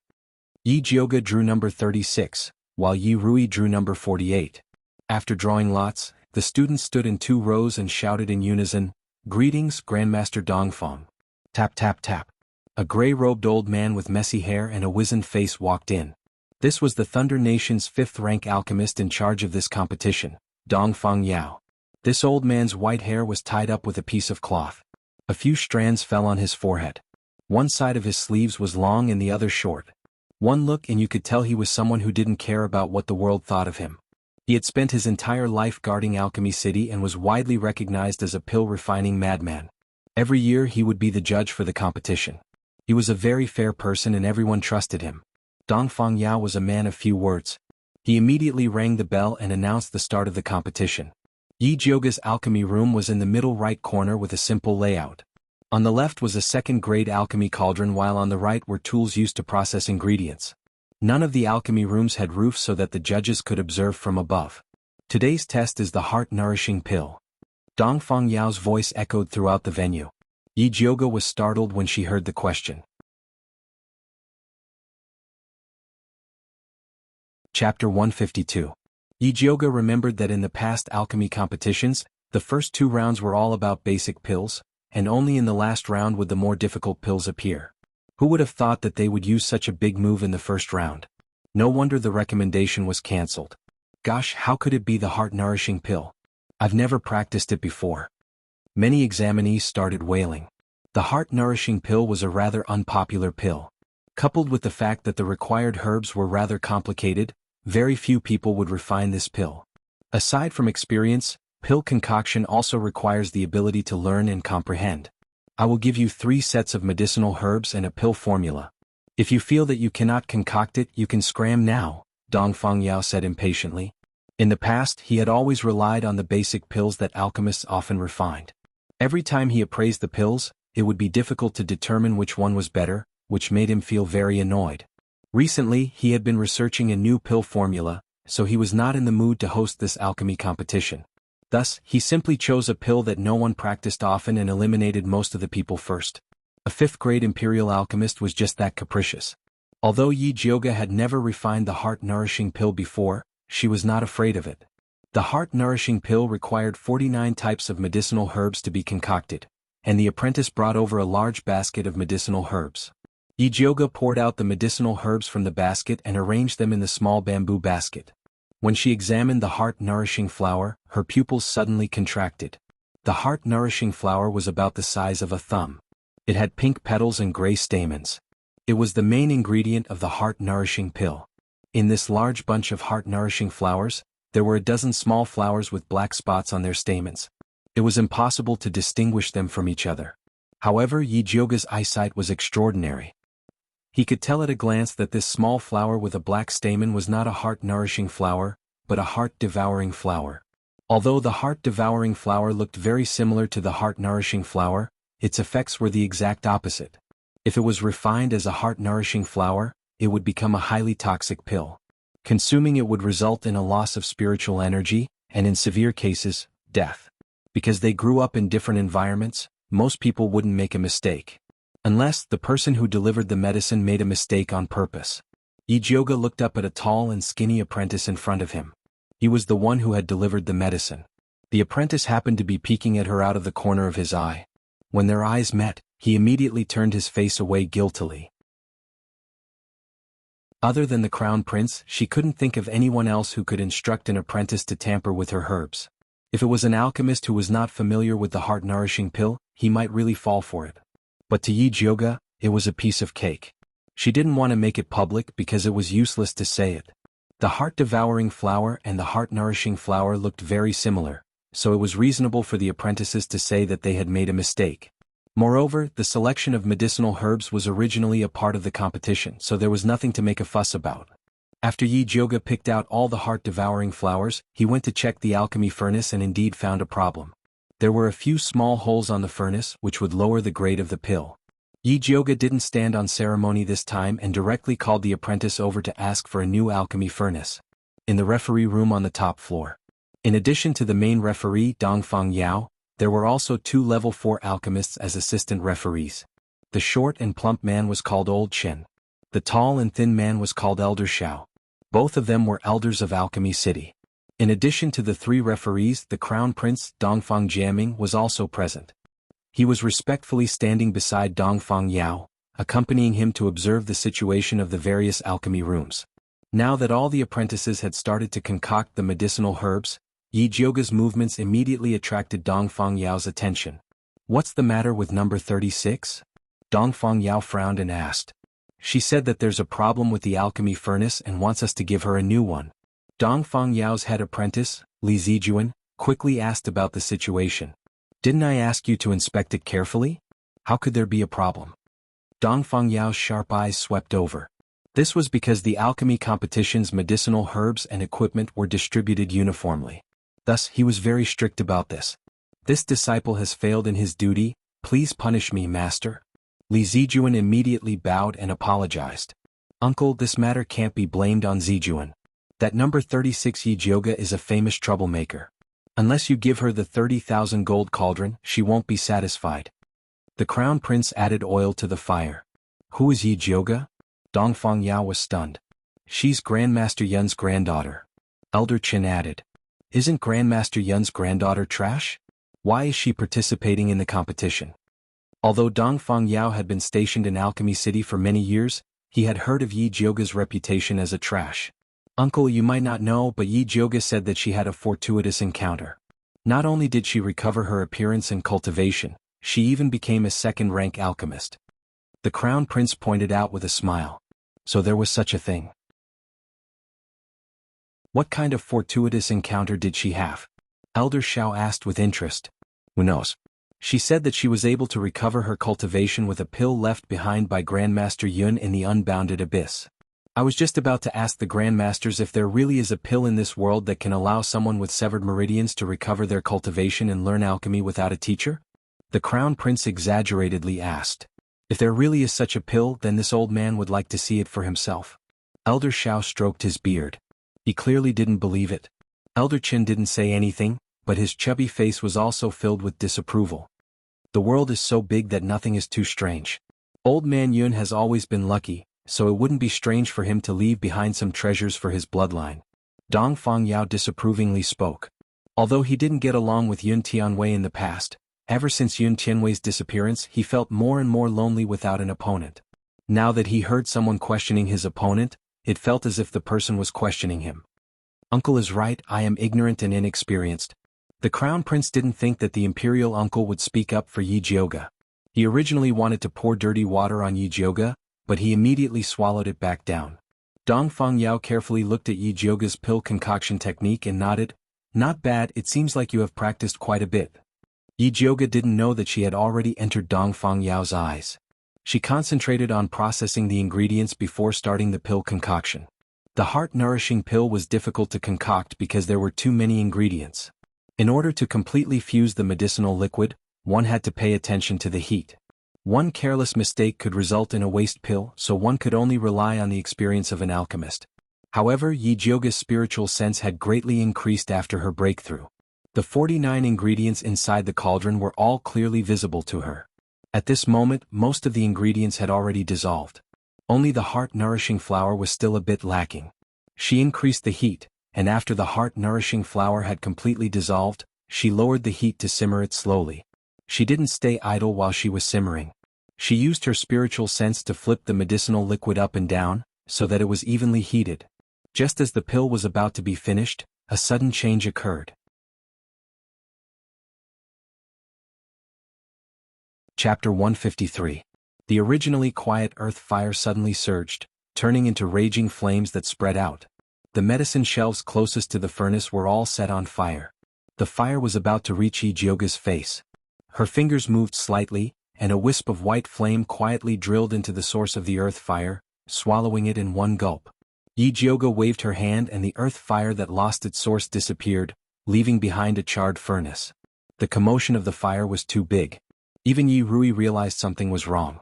She ignored the student's obstruction and ran over, asking anxiously, "Big sister, are you okay?" "I'm fine. Why are you here?" "Hurry up and go back to concoct pills," Yijioga said. "Big sister, why are you still concocting pills?" Yi Rui was so angry that her face turned red. She shouted at the student, "What are you guys doing? You can't even control the earth fire. What if someone gets burned?" When the people who were concocting pills heard Yi Rui's words, they couldn't help but move away from the earth fire. The heart-nourishing pill was already hard to concoct. Now that they were distracted, they basically became useless pills. They immediately complained about the earth fire. "What's going on?" Dongfang Yao had already rushed over from the referee's room when the earth fire went out of control. Behind him were Old Qin, Old Xiao, and the Crown Prince. "Master, the earth fire went out of control." Li Zijuan's expression was very ugly. The alchemy competition had been held for so many years, but this was the first time such a major mistake had occurred. Everyone else's earth fire is fine. Why did your earth fire go out of control? Did you do something you shouldn't have? The Crown Prince sneered, looking at Yijioga with malice. "If I knew how to make the earth fire go out of control, I would be the Crown Prince," Yijioga said sarcastically. "What do you mean by that? Are you saying that the earth fire went out of control because of the Crown Prince?" Dongfang Yao asked directly. "Uncle, I didn't," the Crown Prince quickly denied. "There must be some misunderstanding here. Miss Yi, why don't you come to the referee's room with us?" Old Qin saw that the situation was bad and quickly said, "No, if there's anything we'll have to make it clear here. Big sister just changed the alchemy furnace. Is there something wrong with that alchemy furnace?" Yi Rui was small in stature, but she was full of vigor. She looked like she wanted to seek justice for her big sister. "Yes, someone drilled a hole in that pill furnace." Yijioga nodded. She didn't want to say these things, but she was very angry when she lost control of the earth fire. It was one thing for the Crown Prince to tamper with the medicinal herbs in the cauldron, but to think that he even dared to touch the earth fire. If not for her white bone flame being able to devour flames, she might have been injured by this earth fire. Just as everyone was discussing this matter, Dongfang Yao coldly said, "The path of alchemy is ever-changing, so accidents are very common. However, as an alchemist you must abide by your heart. If you don't want to compete, then scram." As soon as he said that, no one dared to say anything else. They all retracted their heads and started to refine their pills again. Even though he had failed to concoct the pill just now, he still had 2 more chances. He couldn't afford to waste them. Fourth sister, Great Master Dongfang is right. If you want to advance on the path of alchemy, you have to get rid of external things. You should also go back. Yijioga patted Yi Rui's head. "All right." Although Yi Rui was still a little unwilling, she still obediently returned to her alchemy room. Change her alchemy room and prepare 3 more sets of ingredients. Dongfang Yao ordered the disciples behind him. "No need." Yijioga shook his head. "What? You want to withdraw from the competition just because of a little setback?" Dongfang Yao looked displeased. "With just this little ability, you still have the face to say that you are Great Master Yun's granddaughter." The Crown Prince sneered from the side. "I don't want to withdraw from the competition," Yijioga said with an innocent face. "Then what do you want?" Dongfang Yao frowned, thinking that Yijioga wanted to take the opportunity to make a rude request. "I don't want to do anything." Yijioga inexplicably looked at Dongfang Yao and said, "My heart-nourishing pill has already been refined. There is no need to prepare another alchemy room and ingredients." "Isn't your pill useless?" Dongfang Yao's surprised gaze fell on Yijioga's alchemy furnace. "Who said it was useless?" Yijioga opened the alchemy furnace that was burnt black. Inside the alchemy furnace lay 3 pink and lustrous pills, exuding a fragrant aura. She had just used her spiritual sense to wrap around the already formed heart-nourishing pill, so the pill was not affected by the out-of-control earth fire. Grade 1 heart-nourishing pill. Dongfang Yao could see the grade of this pill at a glance, and could not help but look at Yijioga with a bit of appreciation. "Then I can rest now." Yijioga's expression was cold. "Wait a moment, come with me first, I have something to ask you." Dongfang Yao turned and walked towards the tea room on the 2nd floor. Yi Jioge put away the heart-nourishing pill and followed Dongfang Yao upstairs. The crown prince fiercely looked at Yi Jioge's back, wishing that he could eat her alive. What does Great Master Dongfang want with me? Yi Jioge stood at the door and asked. Dongfang Yao was also a clever person. He did not invite Yi Jioge to sit down and directly asked, "Girl, are you selling the spiritual fire in your body?" Yi Jioge's pupils suddenly shrank. He did not think that even though he was so careful, he would still be able to detect the existence of the white bone fire. However, at this time he absolutely could not admit it. Yi Jioge was just about to play dumb when Dongfang Yao opened his mouth and said, "It is useless for you to deny it, this old man has his own way to test it. The earth fire here is something that I have spent countless efforts to cultivate. You commanded the spiritual fire to swallow it, shouldn't you give this old man an explanation?" Yi Jioge was silent for a moment, then said, "That is because you harmed me first. This time, it is indeed our dereliction of duty. This old man will definitely give you an explanation after investigating." Although Dongfang Yao was obsessed with cultivation, he was not a fool who did not know anything. "Even if Dongfang Jiaming is behind this, can you give me an explanation?" Yi Jioge raised his eyebrows, his face was full of disbelief. "Even if Dongfang Yan is behind this old man can still give you an explanation." Dongfang Yao was very domineering, he did not even put Xianwu Emperor Dongfang Yan in his eyes. Yi Jioge could see that Dongfang Yao was not lying to her. But even so, she could not sell the white bone fire to him. "This is a different thing. I will give you 100 spirit coins to buy your spiritual fire, and I will also give you a wood pseudo-spiritual fire. If you have any other requests, as long as I can do it, I will agree." Dongfang Yao's price was very reasonable. 1 spirit coin was equivalent to 10,000 gold, but even gold could not be exchanged for spirit coins. Although the wood pseudo-spiritual fire was not a spiritual fire, it was still a very rare flame, and it was very suitable for Yi Jioge's current cultivation. The most important thing was the promise of Dongfang Yao, a rank 5 alchemist of the imperial family. If it was someone else they would have been tempted, but unfortunately Yi Jioge could not sell it, he would die if he sold it. Chapter 154. Little girl, this price is already very reasonable. Don't push your luck. Dongfang Yao said with dissatisfaction. "I'm not pushing my luck. I'm not selling." Yi Jioge said plainly. She had already integrated the white bone fire into her dantian. Digging it out was the same as opening a hole in her dantian. "If you don't want to sell, then forget it." Dongfang Yao waved his hand in annoyance. If it was a small alchemist, he would have taken the spiritual fire even if he had to. However, Yi Jioge was Yun Qianwei's granddaughter, so he couldn't bring himself to do it. Seeing that Dongfang Yao was so easygoing, Yi Jioge felt a bit apologetic.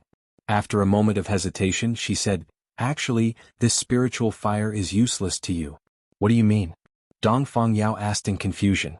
Yi Jioge raised his finger, and a wisp of white flame with a strange and serene aura appeared.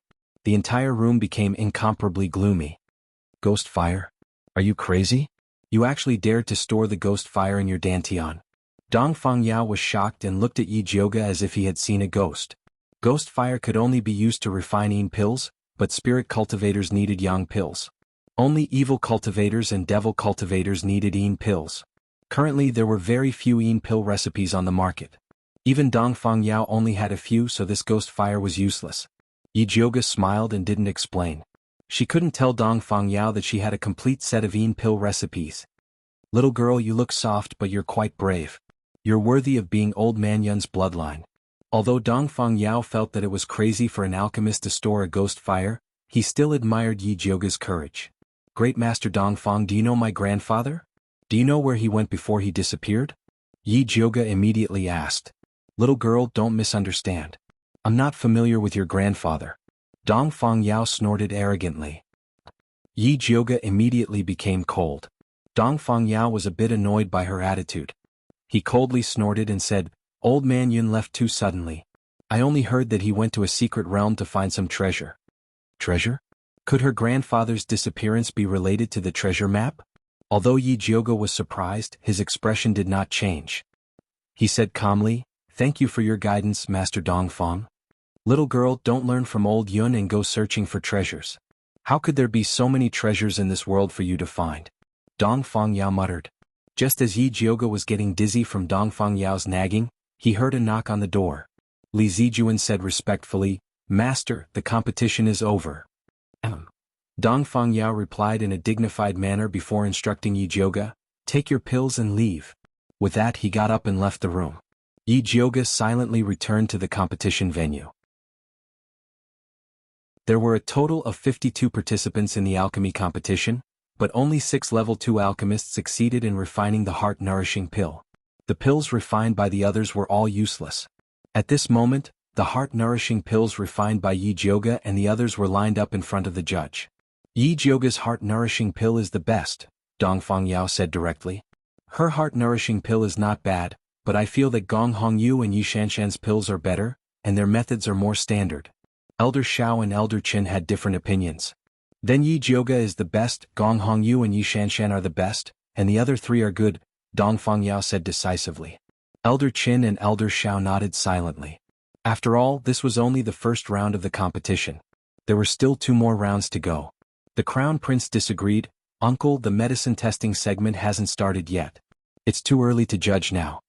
The medicine testing segment of the Thunder Nation's alchemy competition was to gather people who were willing to test the medicine. When the competition started, they would choose the most suitable patients based on the effects of the medicine. A medicine that could cure an illness was a good medicine, and a medicine that could kill a person was a bad one. In the previous alchemy competition, there were many examples of people being cured by the medicine, but no one had died from eating it. After all, the medicine that could advance to the next stage was of a good grade. Let the patients come in. Dong Fangyao instructed Li Zijuan. Yes. Li Zijuan nodded respectfully and ordered the apprentices to bring the patients in. Not long later, 6 people with pale faces and cyanosis on their lips walked in. It was obvious that they were patients with serious heart problems. The person in charge of testing the medicine for Yi Jioge was a handsome young man with dark skin and deep facial features. Although he was wearing the most commonly seen narrow sleeves of the Thunder Nation, Yi Jioge was certain that he wasn't from the Thunder Nation. When the other patients saw the medicine, they all revealed expressions of surprise, nervousness, excitement, fear, and worry. Only this young man's eyes were lowered, and he was strangely calm. Let's start testing the medicine. Li Zijuan instructed the apprentices to help the patients take the heart-nourishing pill. Gong Hongyu's patient was a slender young lady with a beautiful appearance. She clutched her chest and looked like a sickly beauty. After taking the heart-nourishing pill, her pale face gradually became rosy, and her slightly bent body straightened up. She seemed to be in high spirits, and her face was glowing as if she had taken the divine medicine. Heavens, my illness is completely cured. Thank you, Master, for saving my life. The lady immediately knelt on the ground and began to sob. From what I see, Gong Hongyu's medicine is the most outstanding. The Crown Prince nodded in satisfaction. Yi Jioge's eyes flashed with a trace of disdain. Although the heart-nourishing pill would have an obvious effect on the patient, this young lady's performance was a little too exaggerated. Either her illness wasn't as serious as it seemed, or she was a healthy person. With the Crown Prince's personality, it was possible that he would do such a thing in order to help Gong Hongyu win. Yi Shanshan didn't know how Yi Shanshan felt when she saw the Crown Prince helping Gong Hongyu. Yi Shanshan's patient was a skinny young man of 17 years old. His thin lips were deep purple, and he seemed to be having difficulty breathing. After taking the heart-nourishing pill, his breathing immediately became smoother. The purple on his lips faded and was replaced by a faint pink. He seemed to be much more energetic. He solemnly kowtowed 3 times to Yi Shanshan, thanking her for saving his life. The other patient's conditions also improved after taking the heart-nourishing pill. However, compared to Gong Hongyu's medicine, they were far inferior. Finally, only the young patient Yi Jioge was left. Eat it. The apprentice who helped the young man get the medicine was the one who gave the medicine to Yi Jioge. The young man fixed his eyes on the pill. His slightly dark handsome face revealed a determined expression. He took it and swallowed it. Because Yi Jioge's medicine was rated the best, everyone wanted to see the effect of her medicine. After taking the heart-nourishing pill, the young man's pale face gradually became rosy. His purple lips also returned to normal. Although it wasn't as exaggerated as Gong Hongyu's, the effect was not bad. At this point, the medicine testing segment was over. The Crown Prince was just about to suggest changing Gong Hongyu's medicine to the best when there was a sudden commotion among the people testing the medicine. The young man who took Yi Jioge's medicine staggered and rushed out. His expression was ferocious and painful. He opened his mouth as if he wanted to say something, but he suddenly spat out a mouthful of bright red blood and fell heavily to the ground.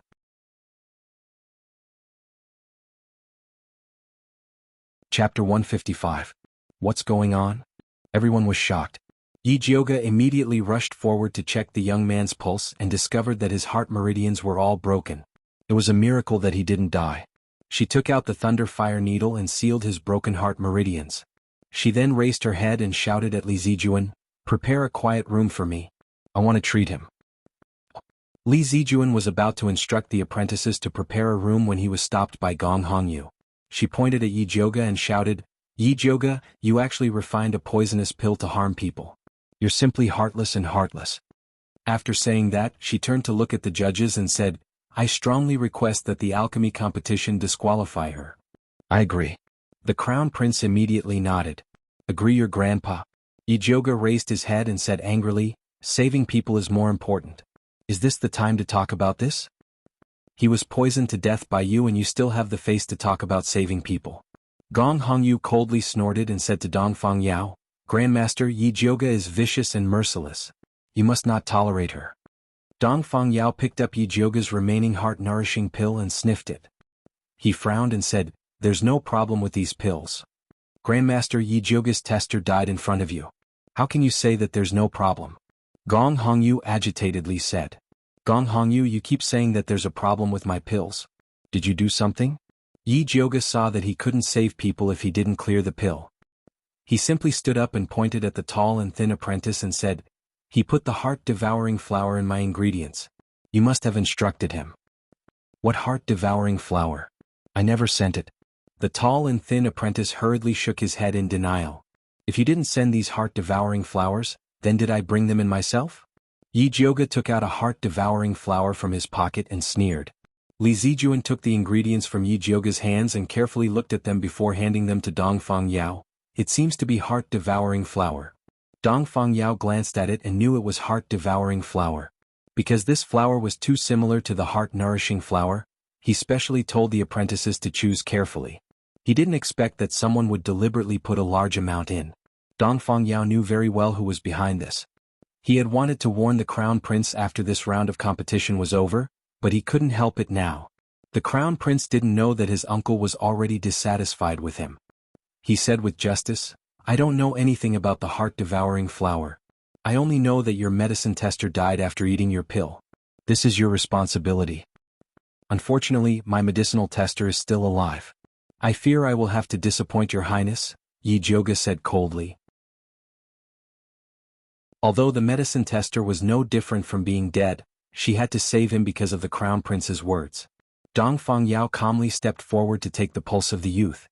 He then took out a bottle of third-stage heart-nourishing pills and said to Yi Jioga, "Let him take this." Yi Jioga took it without hesitation and poured it all into the young man's mouth. The young man's deathly pale face finally regained some color. "Imperial uncle, he is just a tester. You actually gave him such a good pill. Isn't it too wasteful?" The crown prince was furious. A third-stage heart-nourishing pill was something that couldn't be bought with money. To actually give it to a dying alchemist, the imperial uncle was really muddle-headed. Because the young man's condition was the most serious, his heart meridian was already extremely weak. He could die at any moment, so the imperial uncle specially gave it to Yi Jioga. He didn't think that the imperial uncle would help Yi Jioga like this. "Shut up." Dongfang Yao raised his head and fiercely said to the crown prince, "Before you came, everything was normal. Now that you've interfered, there are problems everywhere. I can't tolerate a big Buddha like you here. You should go back to Shangjing." "Imperial uncle, what do you mean?" The crown prince was so shocked that his voice trembled. "That's right, great master Dongfang. It was clearly Yi Jioga who made the wrong pill and caused the death. How can you blame the crown prince?"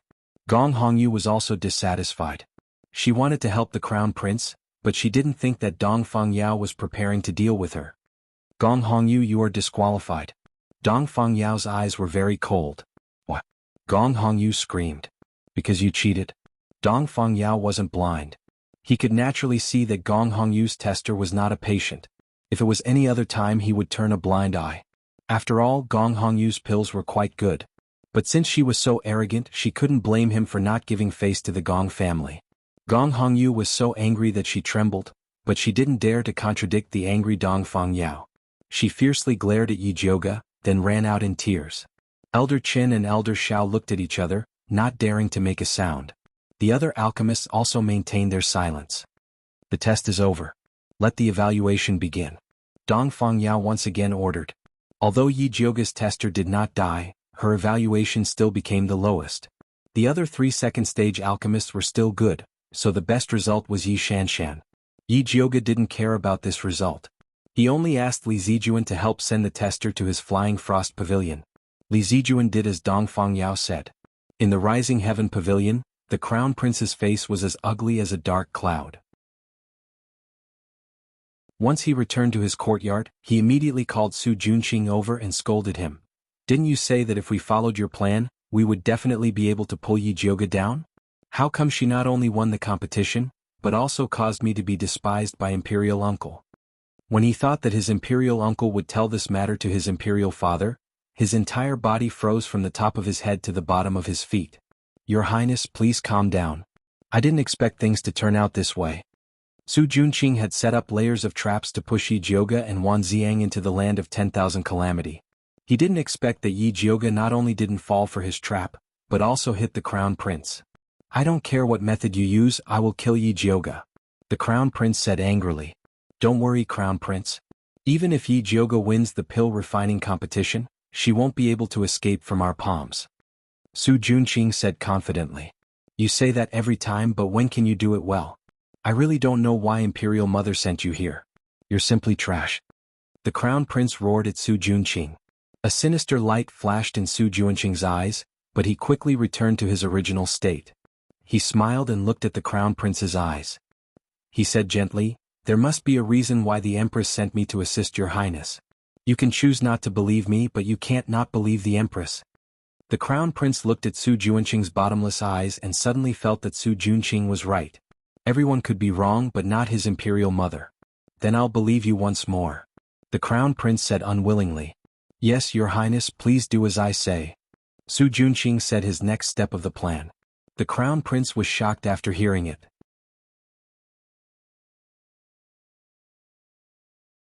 Chapter 156. Are you crazy? That's someone from the Gong family. The Crown Prince looked at Su Junqing in disbelief. Your Highness, this subordinate knows that you want a rope in the Gong clan, but Gong Hongyu is definitely not a good choice because the person she likes is Dongfang Quebec. No matter how well you treat her, it's useless. Su Junqing said slowly.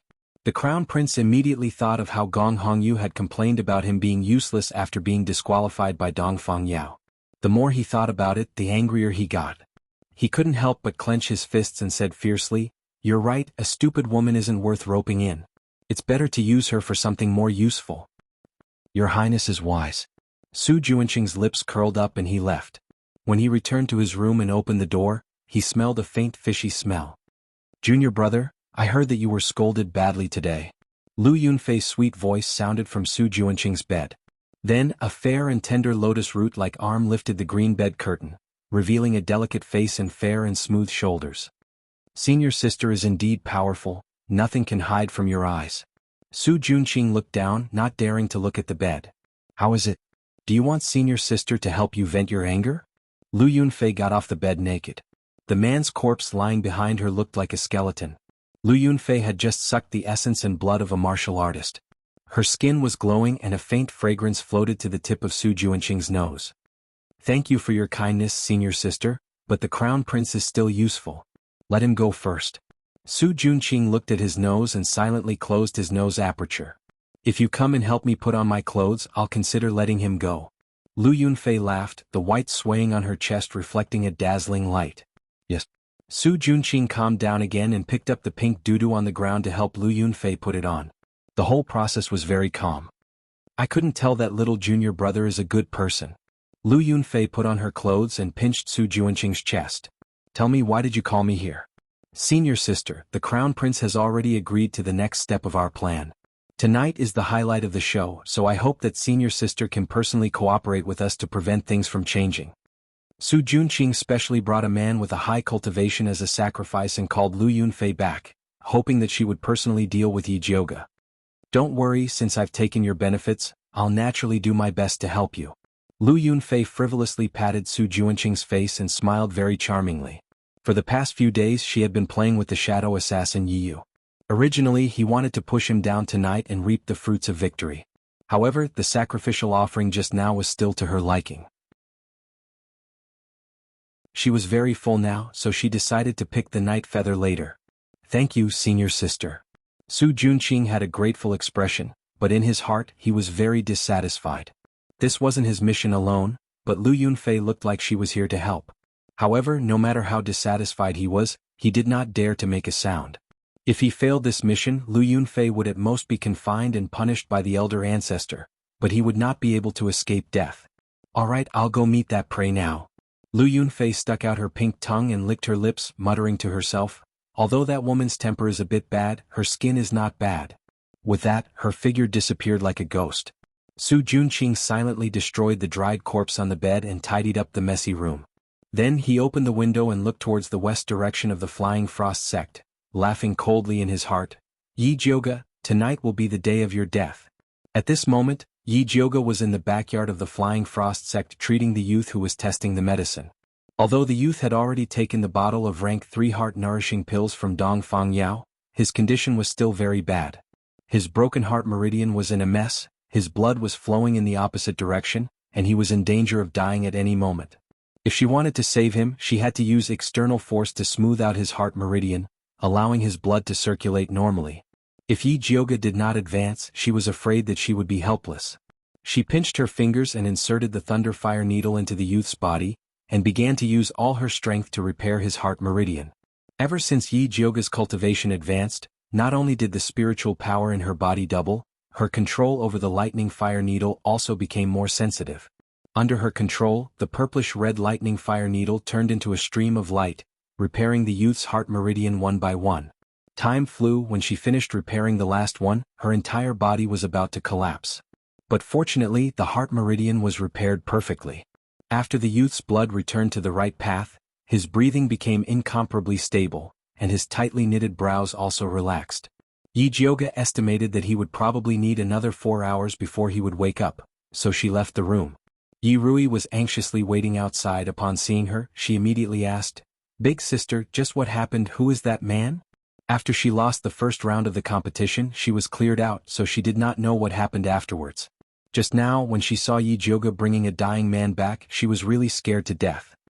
"He is my medicine tester today." Yi Jioga told her what happened in the competition. After Yi Rui heard that Gong Hongyu was disqualified and the crown prince was chased back to the capital, she immediately jumped up in joy and shouted, "This good news must be properly celebrated." "Let's celebrate then." Yi Jioga saw that the crown prince and Gong Hongyu were out of luck, so she was also very happy. "Qing Hu, Qing Lu, Yu Dai, Hua Dai, take some money to the small kitchen and have them make a few more dishes. Tonight we will have a big meal," Yi Rui excitedly said. "Yes." Qing Hu, Qing Lu, and Yu Dai all responded. "Where is Hua Dai?" Yi Jioga glanced around and found that a little maid was missing. Hua Dai heard that there is a pastry shop in Alchemy City that makes very authentic hawthorn cakes, so she wanted to buy them for Big Miss to try. Looking at the time, they should be back soon, Yu Dai quickly said. Yi Jioga couldn't help but frown and said, "These days are not peaceful, don't go out too much in the future." This time, the crown prince suffered such a big loss, so he was afraid that he would not be satisfied and randomly bite people. "Yes, this servant understands." Yu Dai and the others quickly nodded. Qing Hu took the money to the small kitchen and came back to report, "Big Miss, official one has come to visit and is waiting in the front hall." Although Wan Ziang and Yi Jioga were very familiar, there was a difference between men and women, so visiting etiquette was still necessary. "Tell him to wait for a moment. I will go down after I change my clothes." Yi Jioga's body was filled with the smell of medicine. "Yes." Qing Hu bowed and went down. Yi Jioga changed his clothes and came to the front hall to see Wan Ziang sitting on a chair with a frown. "Big brother Wan, is there something troubling you?" Yi Jioga curiously asked. "This time I came to tell you something." Wan Ziang brought bad news to Yi Jioga.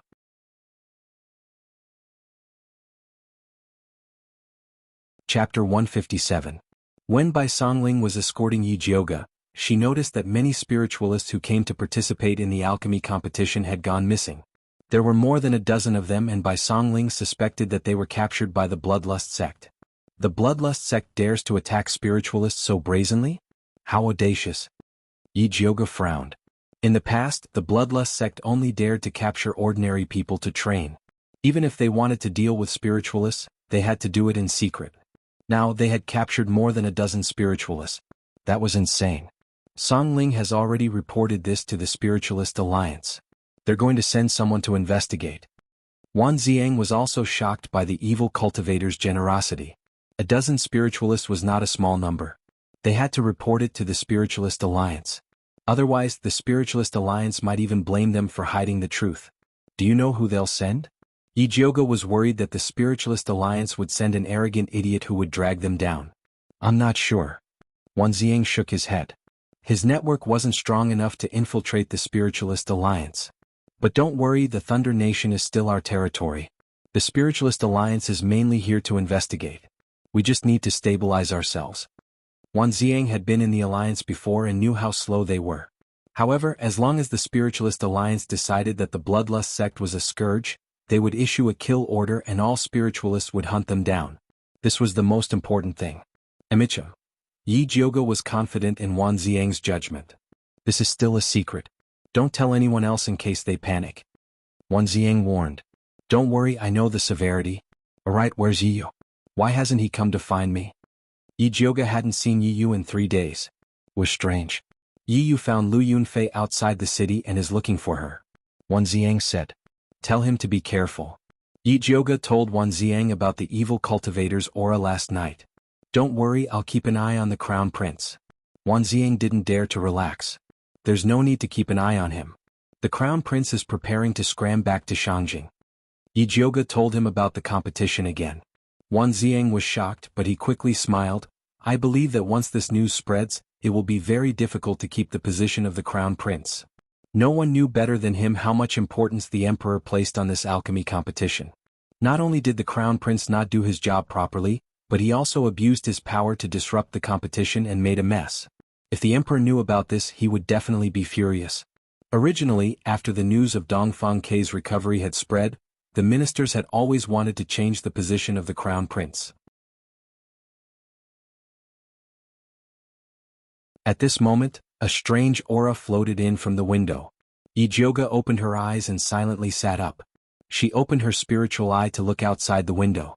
She saw a faint purple light coming in from the window. It was a purple scorpion the size of a fist. It was swaggering around the room. Yi Jioga lifted the curtains to take a closer look.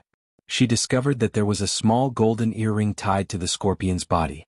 It even had the word flower written on it. She immediately knew that this purple scorpion was related to Hua Dai's disappearance.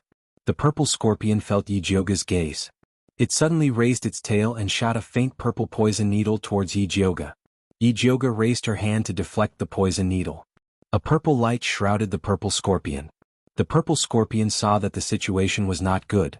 It immediately turned and ran. Its speed was as fast as lightning. Yi Jioga did not have time to think and subconsciously chased after it. After the purple scorpion left the alchemy tower, it made a few turns before arriving at a rocky hill in the outskirts. Then its figure flashed and it entered the tallest pile of rocks. Yi Jioga stopped in her tracks. She activated her spiritual energy and shot a purple lightning at the pile of rocks. With a boom, the pile of rocks flew in all directions. It revealed a black hole in the ground. The night wind blew past. A thick smell of blood floated in from the hole. Yi Jioga's heart immediately jumped to her throat. She walked step by step to the hole. The white bone flame appeared from her fingers and lit up the hole. She looked carefully. Her eyes instantly widened and she could not help but suck in a breath of cold air.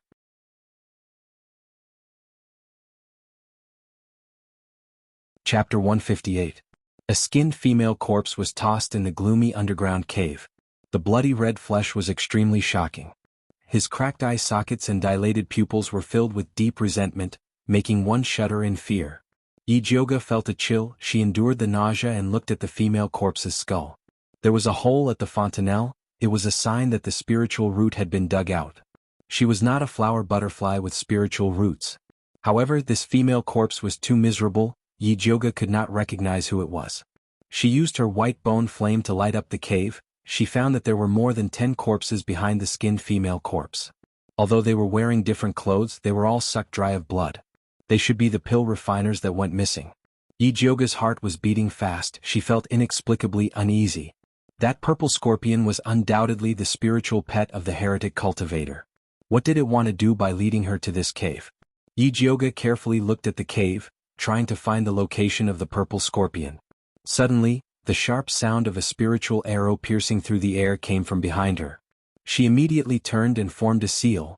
The spiritual energy in her body surged, forming a purple barrier, blocking the green spiritual arrow.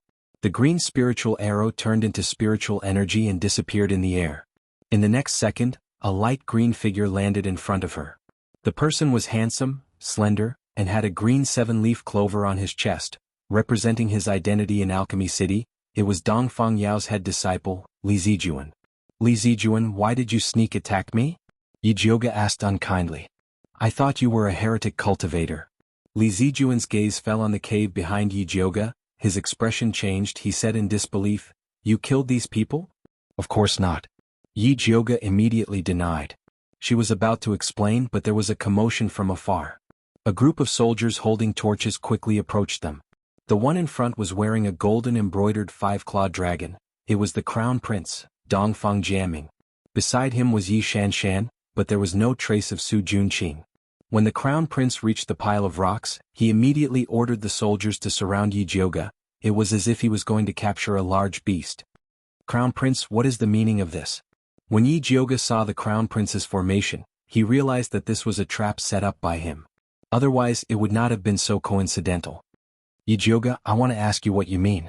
The crown prince looked at the hole behind Yi Jioga. The blazing torch illuminated the entire pile of rubble, and the situation at the entrance of the underground cave was also clear at a glance. When Yi Shanshan saw the female corpse in the hole, she immediately covered her mouth and widened her eyes. She was so scared that her face turned pale. Third Miss Gong. The crown prince cried out before viciously looking at Yi Jioga and saying, You deranged woman, you actually dared to act so viciously against Third Miss Gong. How do you know that this female corpse is Third Miss Gong? Yi Jioga raised his eyebrows. I found a letter in Third Miss Gong's room. The letter said that you used the law to restore her qualification and let her come to the pile of rocks alone. I didn't expect you to lead her to death.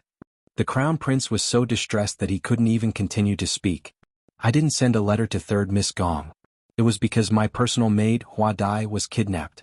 A purple scorpion with her earring led me here, which was why I found these corpses. Yi Jioga explained. Yi Jioga, you still dare to quibble at this point? Your maid Hua Dai wasn't kidnapped. She escaped on her own and came to us for help. She had long since discovered your true identity as an evil cultivator, but she didn't dare to expose it. Only when she heard that you were going to make a move against Third Miss Gong did she run out. I didn't think that we would still be one step too late. The crown prince had a regretful expression. Wu big sister Hong Yu, you died so miserably. Yi Shanshan covered her mouth and sobbed. Those who didn't know better would think that she had lost her mother. What did you say? Hua Dai is with you? This news was completely out of Yi Jioga's expectations. Young Lady Yi, your personal maid accused you of being an evil cultivator who specialized in sucking human blood to cultivate. Not only did you kidnap contestants from Alchemy City, but you also tried to kill Third Miss Gong. Do you have any explanation for this? Li Zijuan asked. Zijuan, the evidence and witnesses are here. What is there to explain? Hurry up and capture this murderous evil cultivator. The crown prince was flustered and exasperated. Although this isn't the first or second time your highness has falsely accused me, this time you're even using me as a scapegoat for evil cultivators. I don't know what benefits you've received from them. Yi Jioga narrowed his eyes and spoke with a voice as cold as ice. You said that my personal maid, Hua Dai, accused me of being an evil cultivator.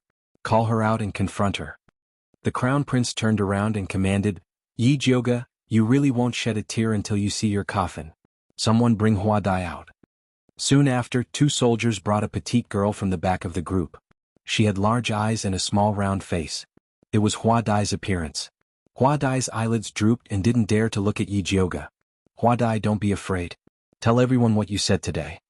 The crown prince spoke with confidence. Young lady, she's not human. She's a blood-sucking evil cultivator. She killed many people in order to cultivate. She even said that Third Miss Gong always went against her and that she had to peel off her skin and dig out her spirit root to appease her hatred. Hua Dai's voice and body trembled uncontrollably. Yi Jioga stared at Hua Dai and spoke word by word. Since you have the guts to falsely accuse me, why don't you have the guts to look at me? Young lady, please don't kill me. Hua Dai knelt down with her head touching the floor in fear. If you're really Hua Dai, then I won't kill you. Yi Jioga's eyes turned cold.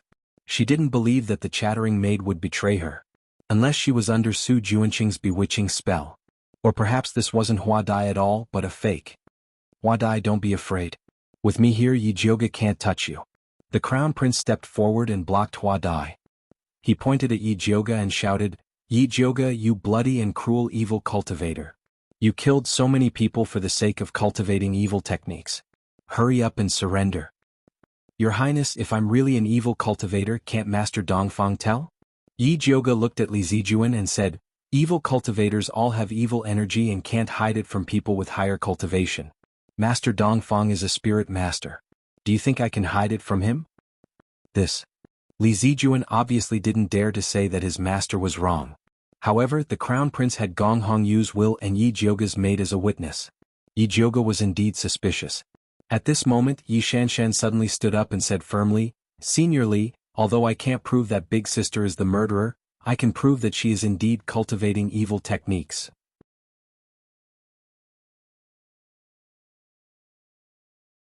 Chapter 159. Li Zijuan probably didn't expect Yi Shanshan to testify against her sister. He was stunned for a moment before asking, what evidence does second Miss Yi have? Senior brother Li, everyone in Shangjing knows that my big sister was seriously ill in the past. Her meridians were all broken and she couldn't cultivate. She was ugly and dull. But some time ago she suddenly said that she had a fortuitous encounter in the abyss. Not only did her meridians recover, but her cultivation also skyrocketed. In just 3 months she became a level 2 spirit pill master. Even her appearance became extremely beautiful. Other than cultivating evil arts, I can't think of any other fortuitous encounter that could make her change so much. Yi Shanshan said word by word. It could be seen that she had prepared these words in her mind before saying them. It had to be said that her words were very convincing.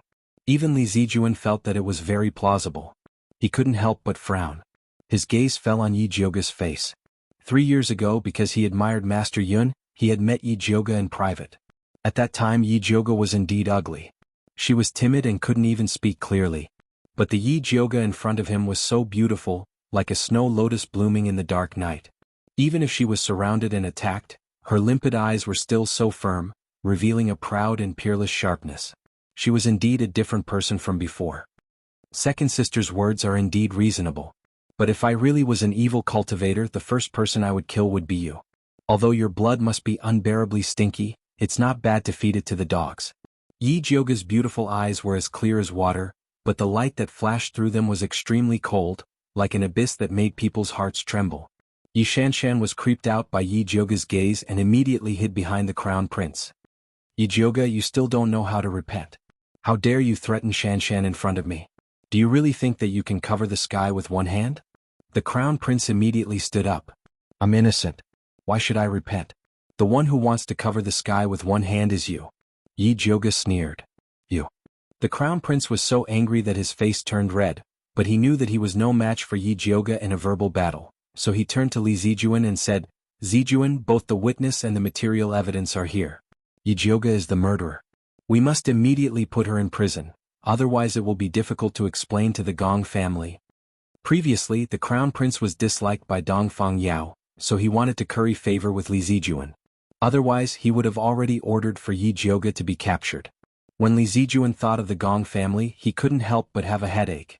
Although Gong Hongyu was only the daughter of a branch family, she was still a member of the Gong family. She came to participate in the Thunder Country's alchemy competition, but in the end, she died a tragic death in Alchemy City.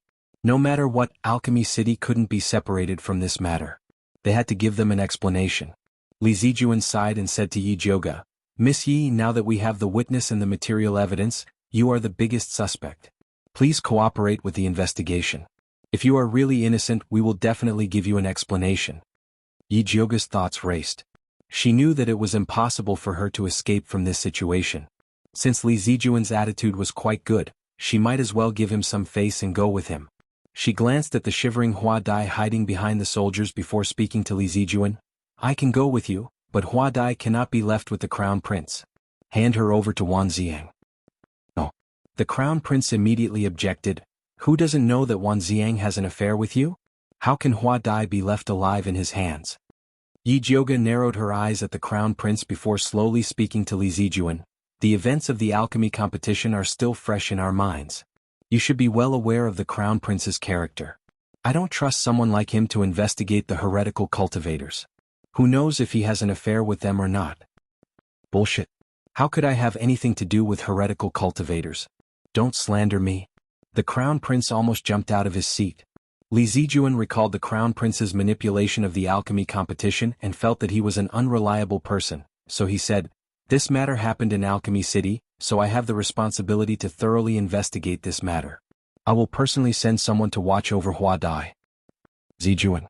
The crown prince shouted, but after seeing Li Zijuan's determined expression, he could only shut his mouth. Then you have to keep an eye on Hua Dai. Otherwise, after she is killed, they will blame it on me. Yi Jioga glanced at the crown prince with a clear hint of meaning. Of course. Li Zijuan nodded. He had his people watch over Hua Dai before speaking to Yi Jioga. Let's go. What about the corpses? Yi Jioga didn't move. I will send someone to deal with them later. Li Zijuan's expression was calm. It was clear that he wasn't going to do this himself. Yi Jioga frowned. These corpses were killed by a heretical cultivator, so there must be many clues left on them. It would be inappropriate to deal with them rashly. I suggest that you find a professional coroner or spirit doctor to take a look. You're right.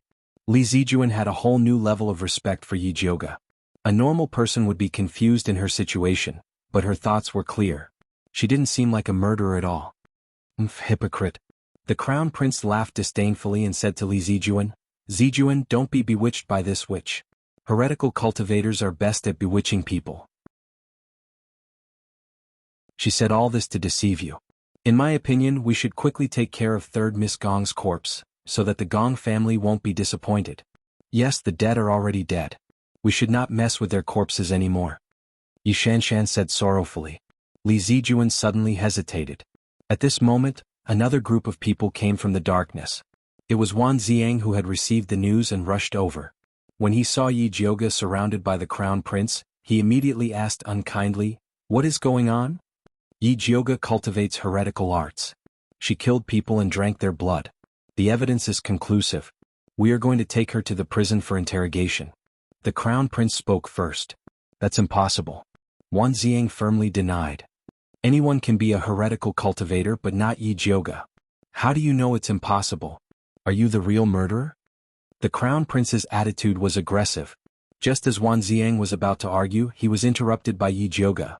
Big brother Wan, His Highness the Crown Prince is determined to falsely accuse me. No matter what you say to him, it's useless. It's better to quickly find evidence to prove my innocence. Gong Hongyu's will and Hua Dai's testimony were very unfavorable to her, not to mention Yi Shanshan's interference.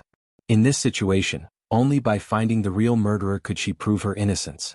Wan Ziang immediately calmed down and his eyes quickly became clear. Seeing that he had calmed down, Yi Jioga said seriously, "Brother Wan, there is something wrong with the corpse in the cave."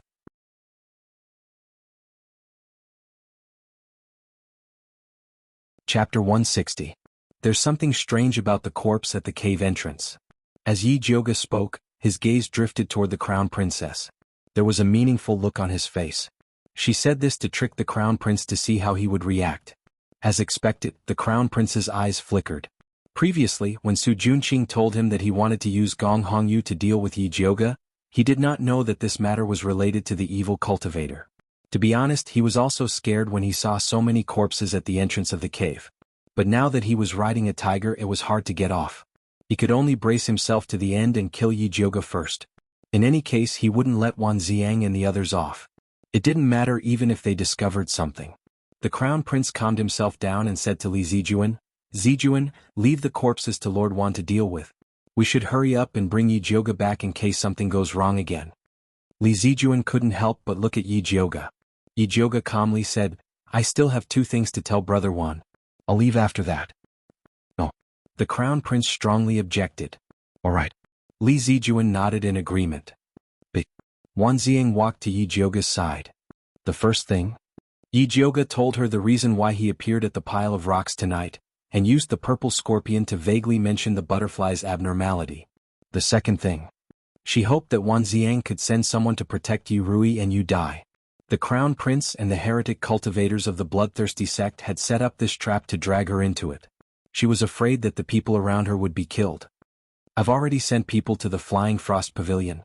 The moment Wan Ziang found out that something had happened to Yi Jiuge, he immediately sent his elite troops to protect Yu Rui and the others. Thank you. Yi Jiuge heaved a sigh of relief. He knew that Wan Ziang was reliable. Who would have thought that Wan Ziang would reveal a look of hesitation? Yi Jiuge's heart immediately jumped and he quickly asked, "What's wrong? Did something happen?" "It's not a big deal. It's just that your medicine tester has disappeared. I've sent people to look for him, but they couldn't find any trace of him." Although Wan Ziang felt that the tester was not that important, he still had to mention it. "So be it," Yi Jiuge said disapprovingly. In any case, she had only saved the tester out of morality. "Humph, I don't think it's gone, but you ate it," the crown prince said maliciously. "At that time, I was wondering why you would be so kind as to use the elixir to save someone. So it was to use him for cultivation." "Your Highness the Crown Prince, please be careful with your words before finding out the truth. Otherwise it would be bad if the Emperor heard about it." Wan Ziang looked at the Crown Prince with a sharp gaze. "Wan Ziang, are you threatening me?" The Crown Prince raged. "I'm just speaking the truth." Wan Ziang had never put the Crown Prince in his eyes before, and now he wouldn't be polite to him. "Wan Ziang, how dare you insult the imperial family? Do you really think that I don't dare to punish you?" The Crown Prince's face was red with anger. He was about to order the arrest of Wan Ziang, but was stopped by Li Zijuan. "Your Highness, please calm down. The most important thing now is to investigate the case of the evil cultivator." Li Zijuan's words were meant to smooth things over, but in the Crown Prince's ears, it was as if his face was nothing. Yi Jiuge coldly added, "Big brother Wan, senior brother Li is right. The most important thing now is to investigate the evil cultivator. If a mad dog wants to bark, let it be." The Crown Prince's expression was frighteningly gloomy. He clenched his fists so tightly that his nails pierced into his flesh. When he sits on the throne, he will definitely make these damn fellows look good. Li Zijuan didn't notice the Crown Prince's abnormality. He helplessly said to Yi Jiuge, "Miss Yi, since you've finished explaining, let's go." Yi Jiuge cooperated and left with Li Zijuan. Wan Ziang stood in place and silently watched Yi Jiuge leave. He saw her slender figure surrounded by a group of soldiers. It was very eye-catching, revealing a feeling of desolation. Yi Jiuge was so strong, nothing would happen to her. Wan Ziang took a deep breath and quickly calmed his mind. He took his people to the entrance of the cave. He looked through the pile of rocks, but unfortunately he didn't find the purple scorpion that Yi Jiuge mentioned. But this was also within his expectations, so he wasn't discouraged. He continued to look through the corpses in the cave. These spirit practitioners' corpses had all been dug out. But apart from Gong Hongyu, who had been skinned, the other corpses had all their cultivation blood sucked dry. Gong Hongyu's corpse was very fresh. The wall beside her had spots of bright red blood, as if it had been splashed not too long ago. These spots of blood were very orderly, and it seemed that the deceased didn't have any signs of struggle. Wan Ziang deduced that Gong Hongyu was very likely killed elsewhere before being brought here to be skinned. As for the corpses that had their cultivation blood sucked dry, the stiffness of their muscles was different, and the time of death was also different. Wan Ziang carefully searched for a long time. Finally, he found a thin layer of red clay on the soles of these corpses. Gong Hongyu's soles also had it, which meant that they had been to the same place. As long as he found the source of this red clay, he would be able to find the place where they died. In order to confirm his guess, Wan Ziang decided to go out of the city and investigate.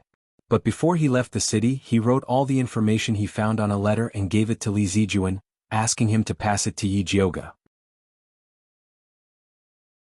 At this time, Yi Jiuge was locked up in the Jiudan Pavilion at the very end of Alchemy City. Although the Crown Prince strongly requested that Yi Jiuge be locked up in the prison, Li Zijuan, after consulting his master, placed Yi Jiuge under house arrest in his master's private territory. The Crown Prince was very angry about this and kept shouting that he would find Dong Fengyao to clarify things. Unfortunately, ever since Dong Fengyao drove the Crown Prince back to Shangjing in front of everyone, he had never seen him. Now he used his old headache as an excuse to refuse to see anyone. The Crown Prince wanted to clear his name, but he didn't have the chance. He could only pester Li Zijuan every day, asking him to deal with Yi Jioga impartially as soon as possible. Li Zijuan was about to vomit blood from the crown prince's pestering. Recently, a series of bad events had happened in Alchemy City. Even the competition had to be suspended. Logically speaking, his master should have come out to take charge. But the old man despised his eldest disciple for only focusing on alchemy and turning himself stupid.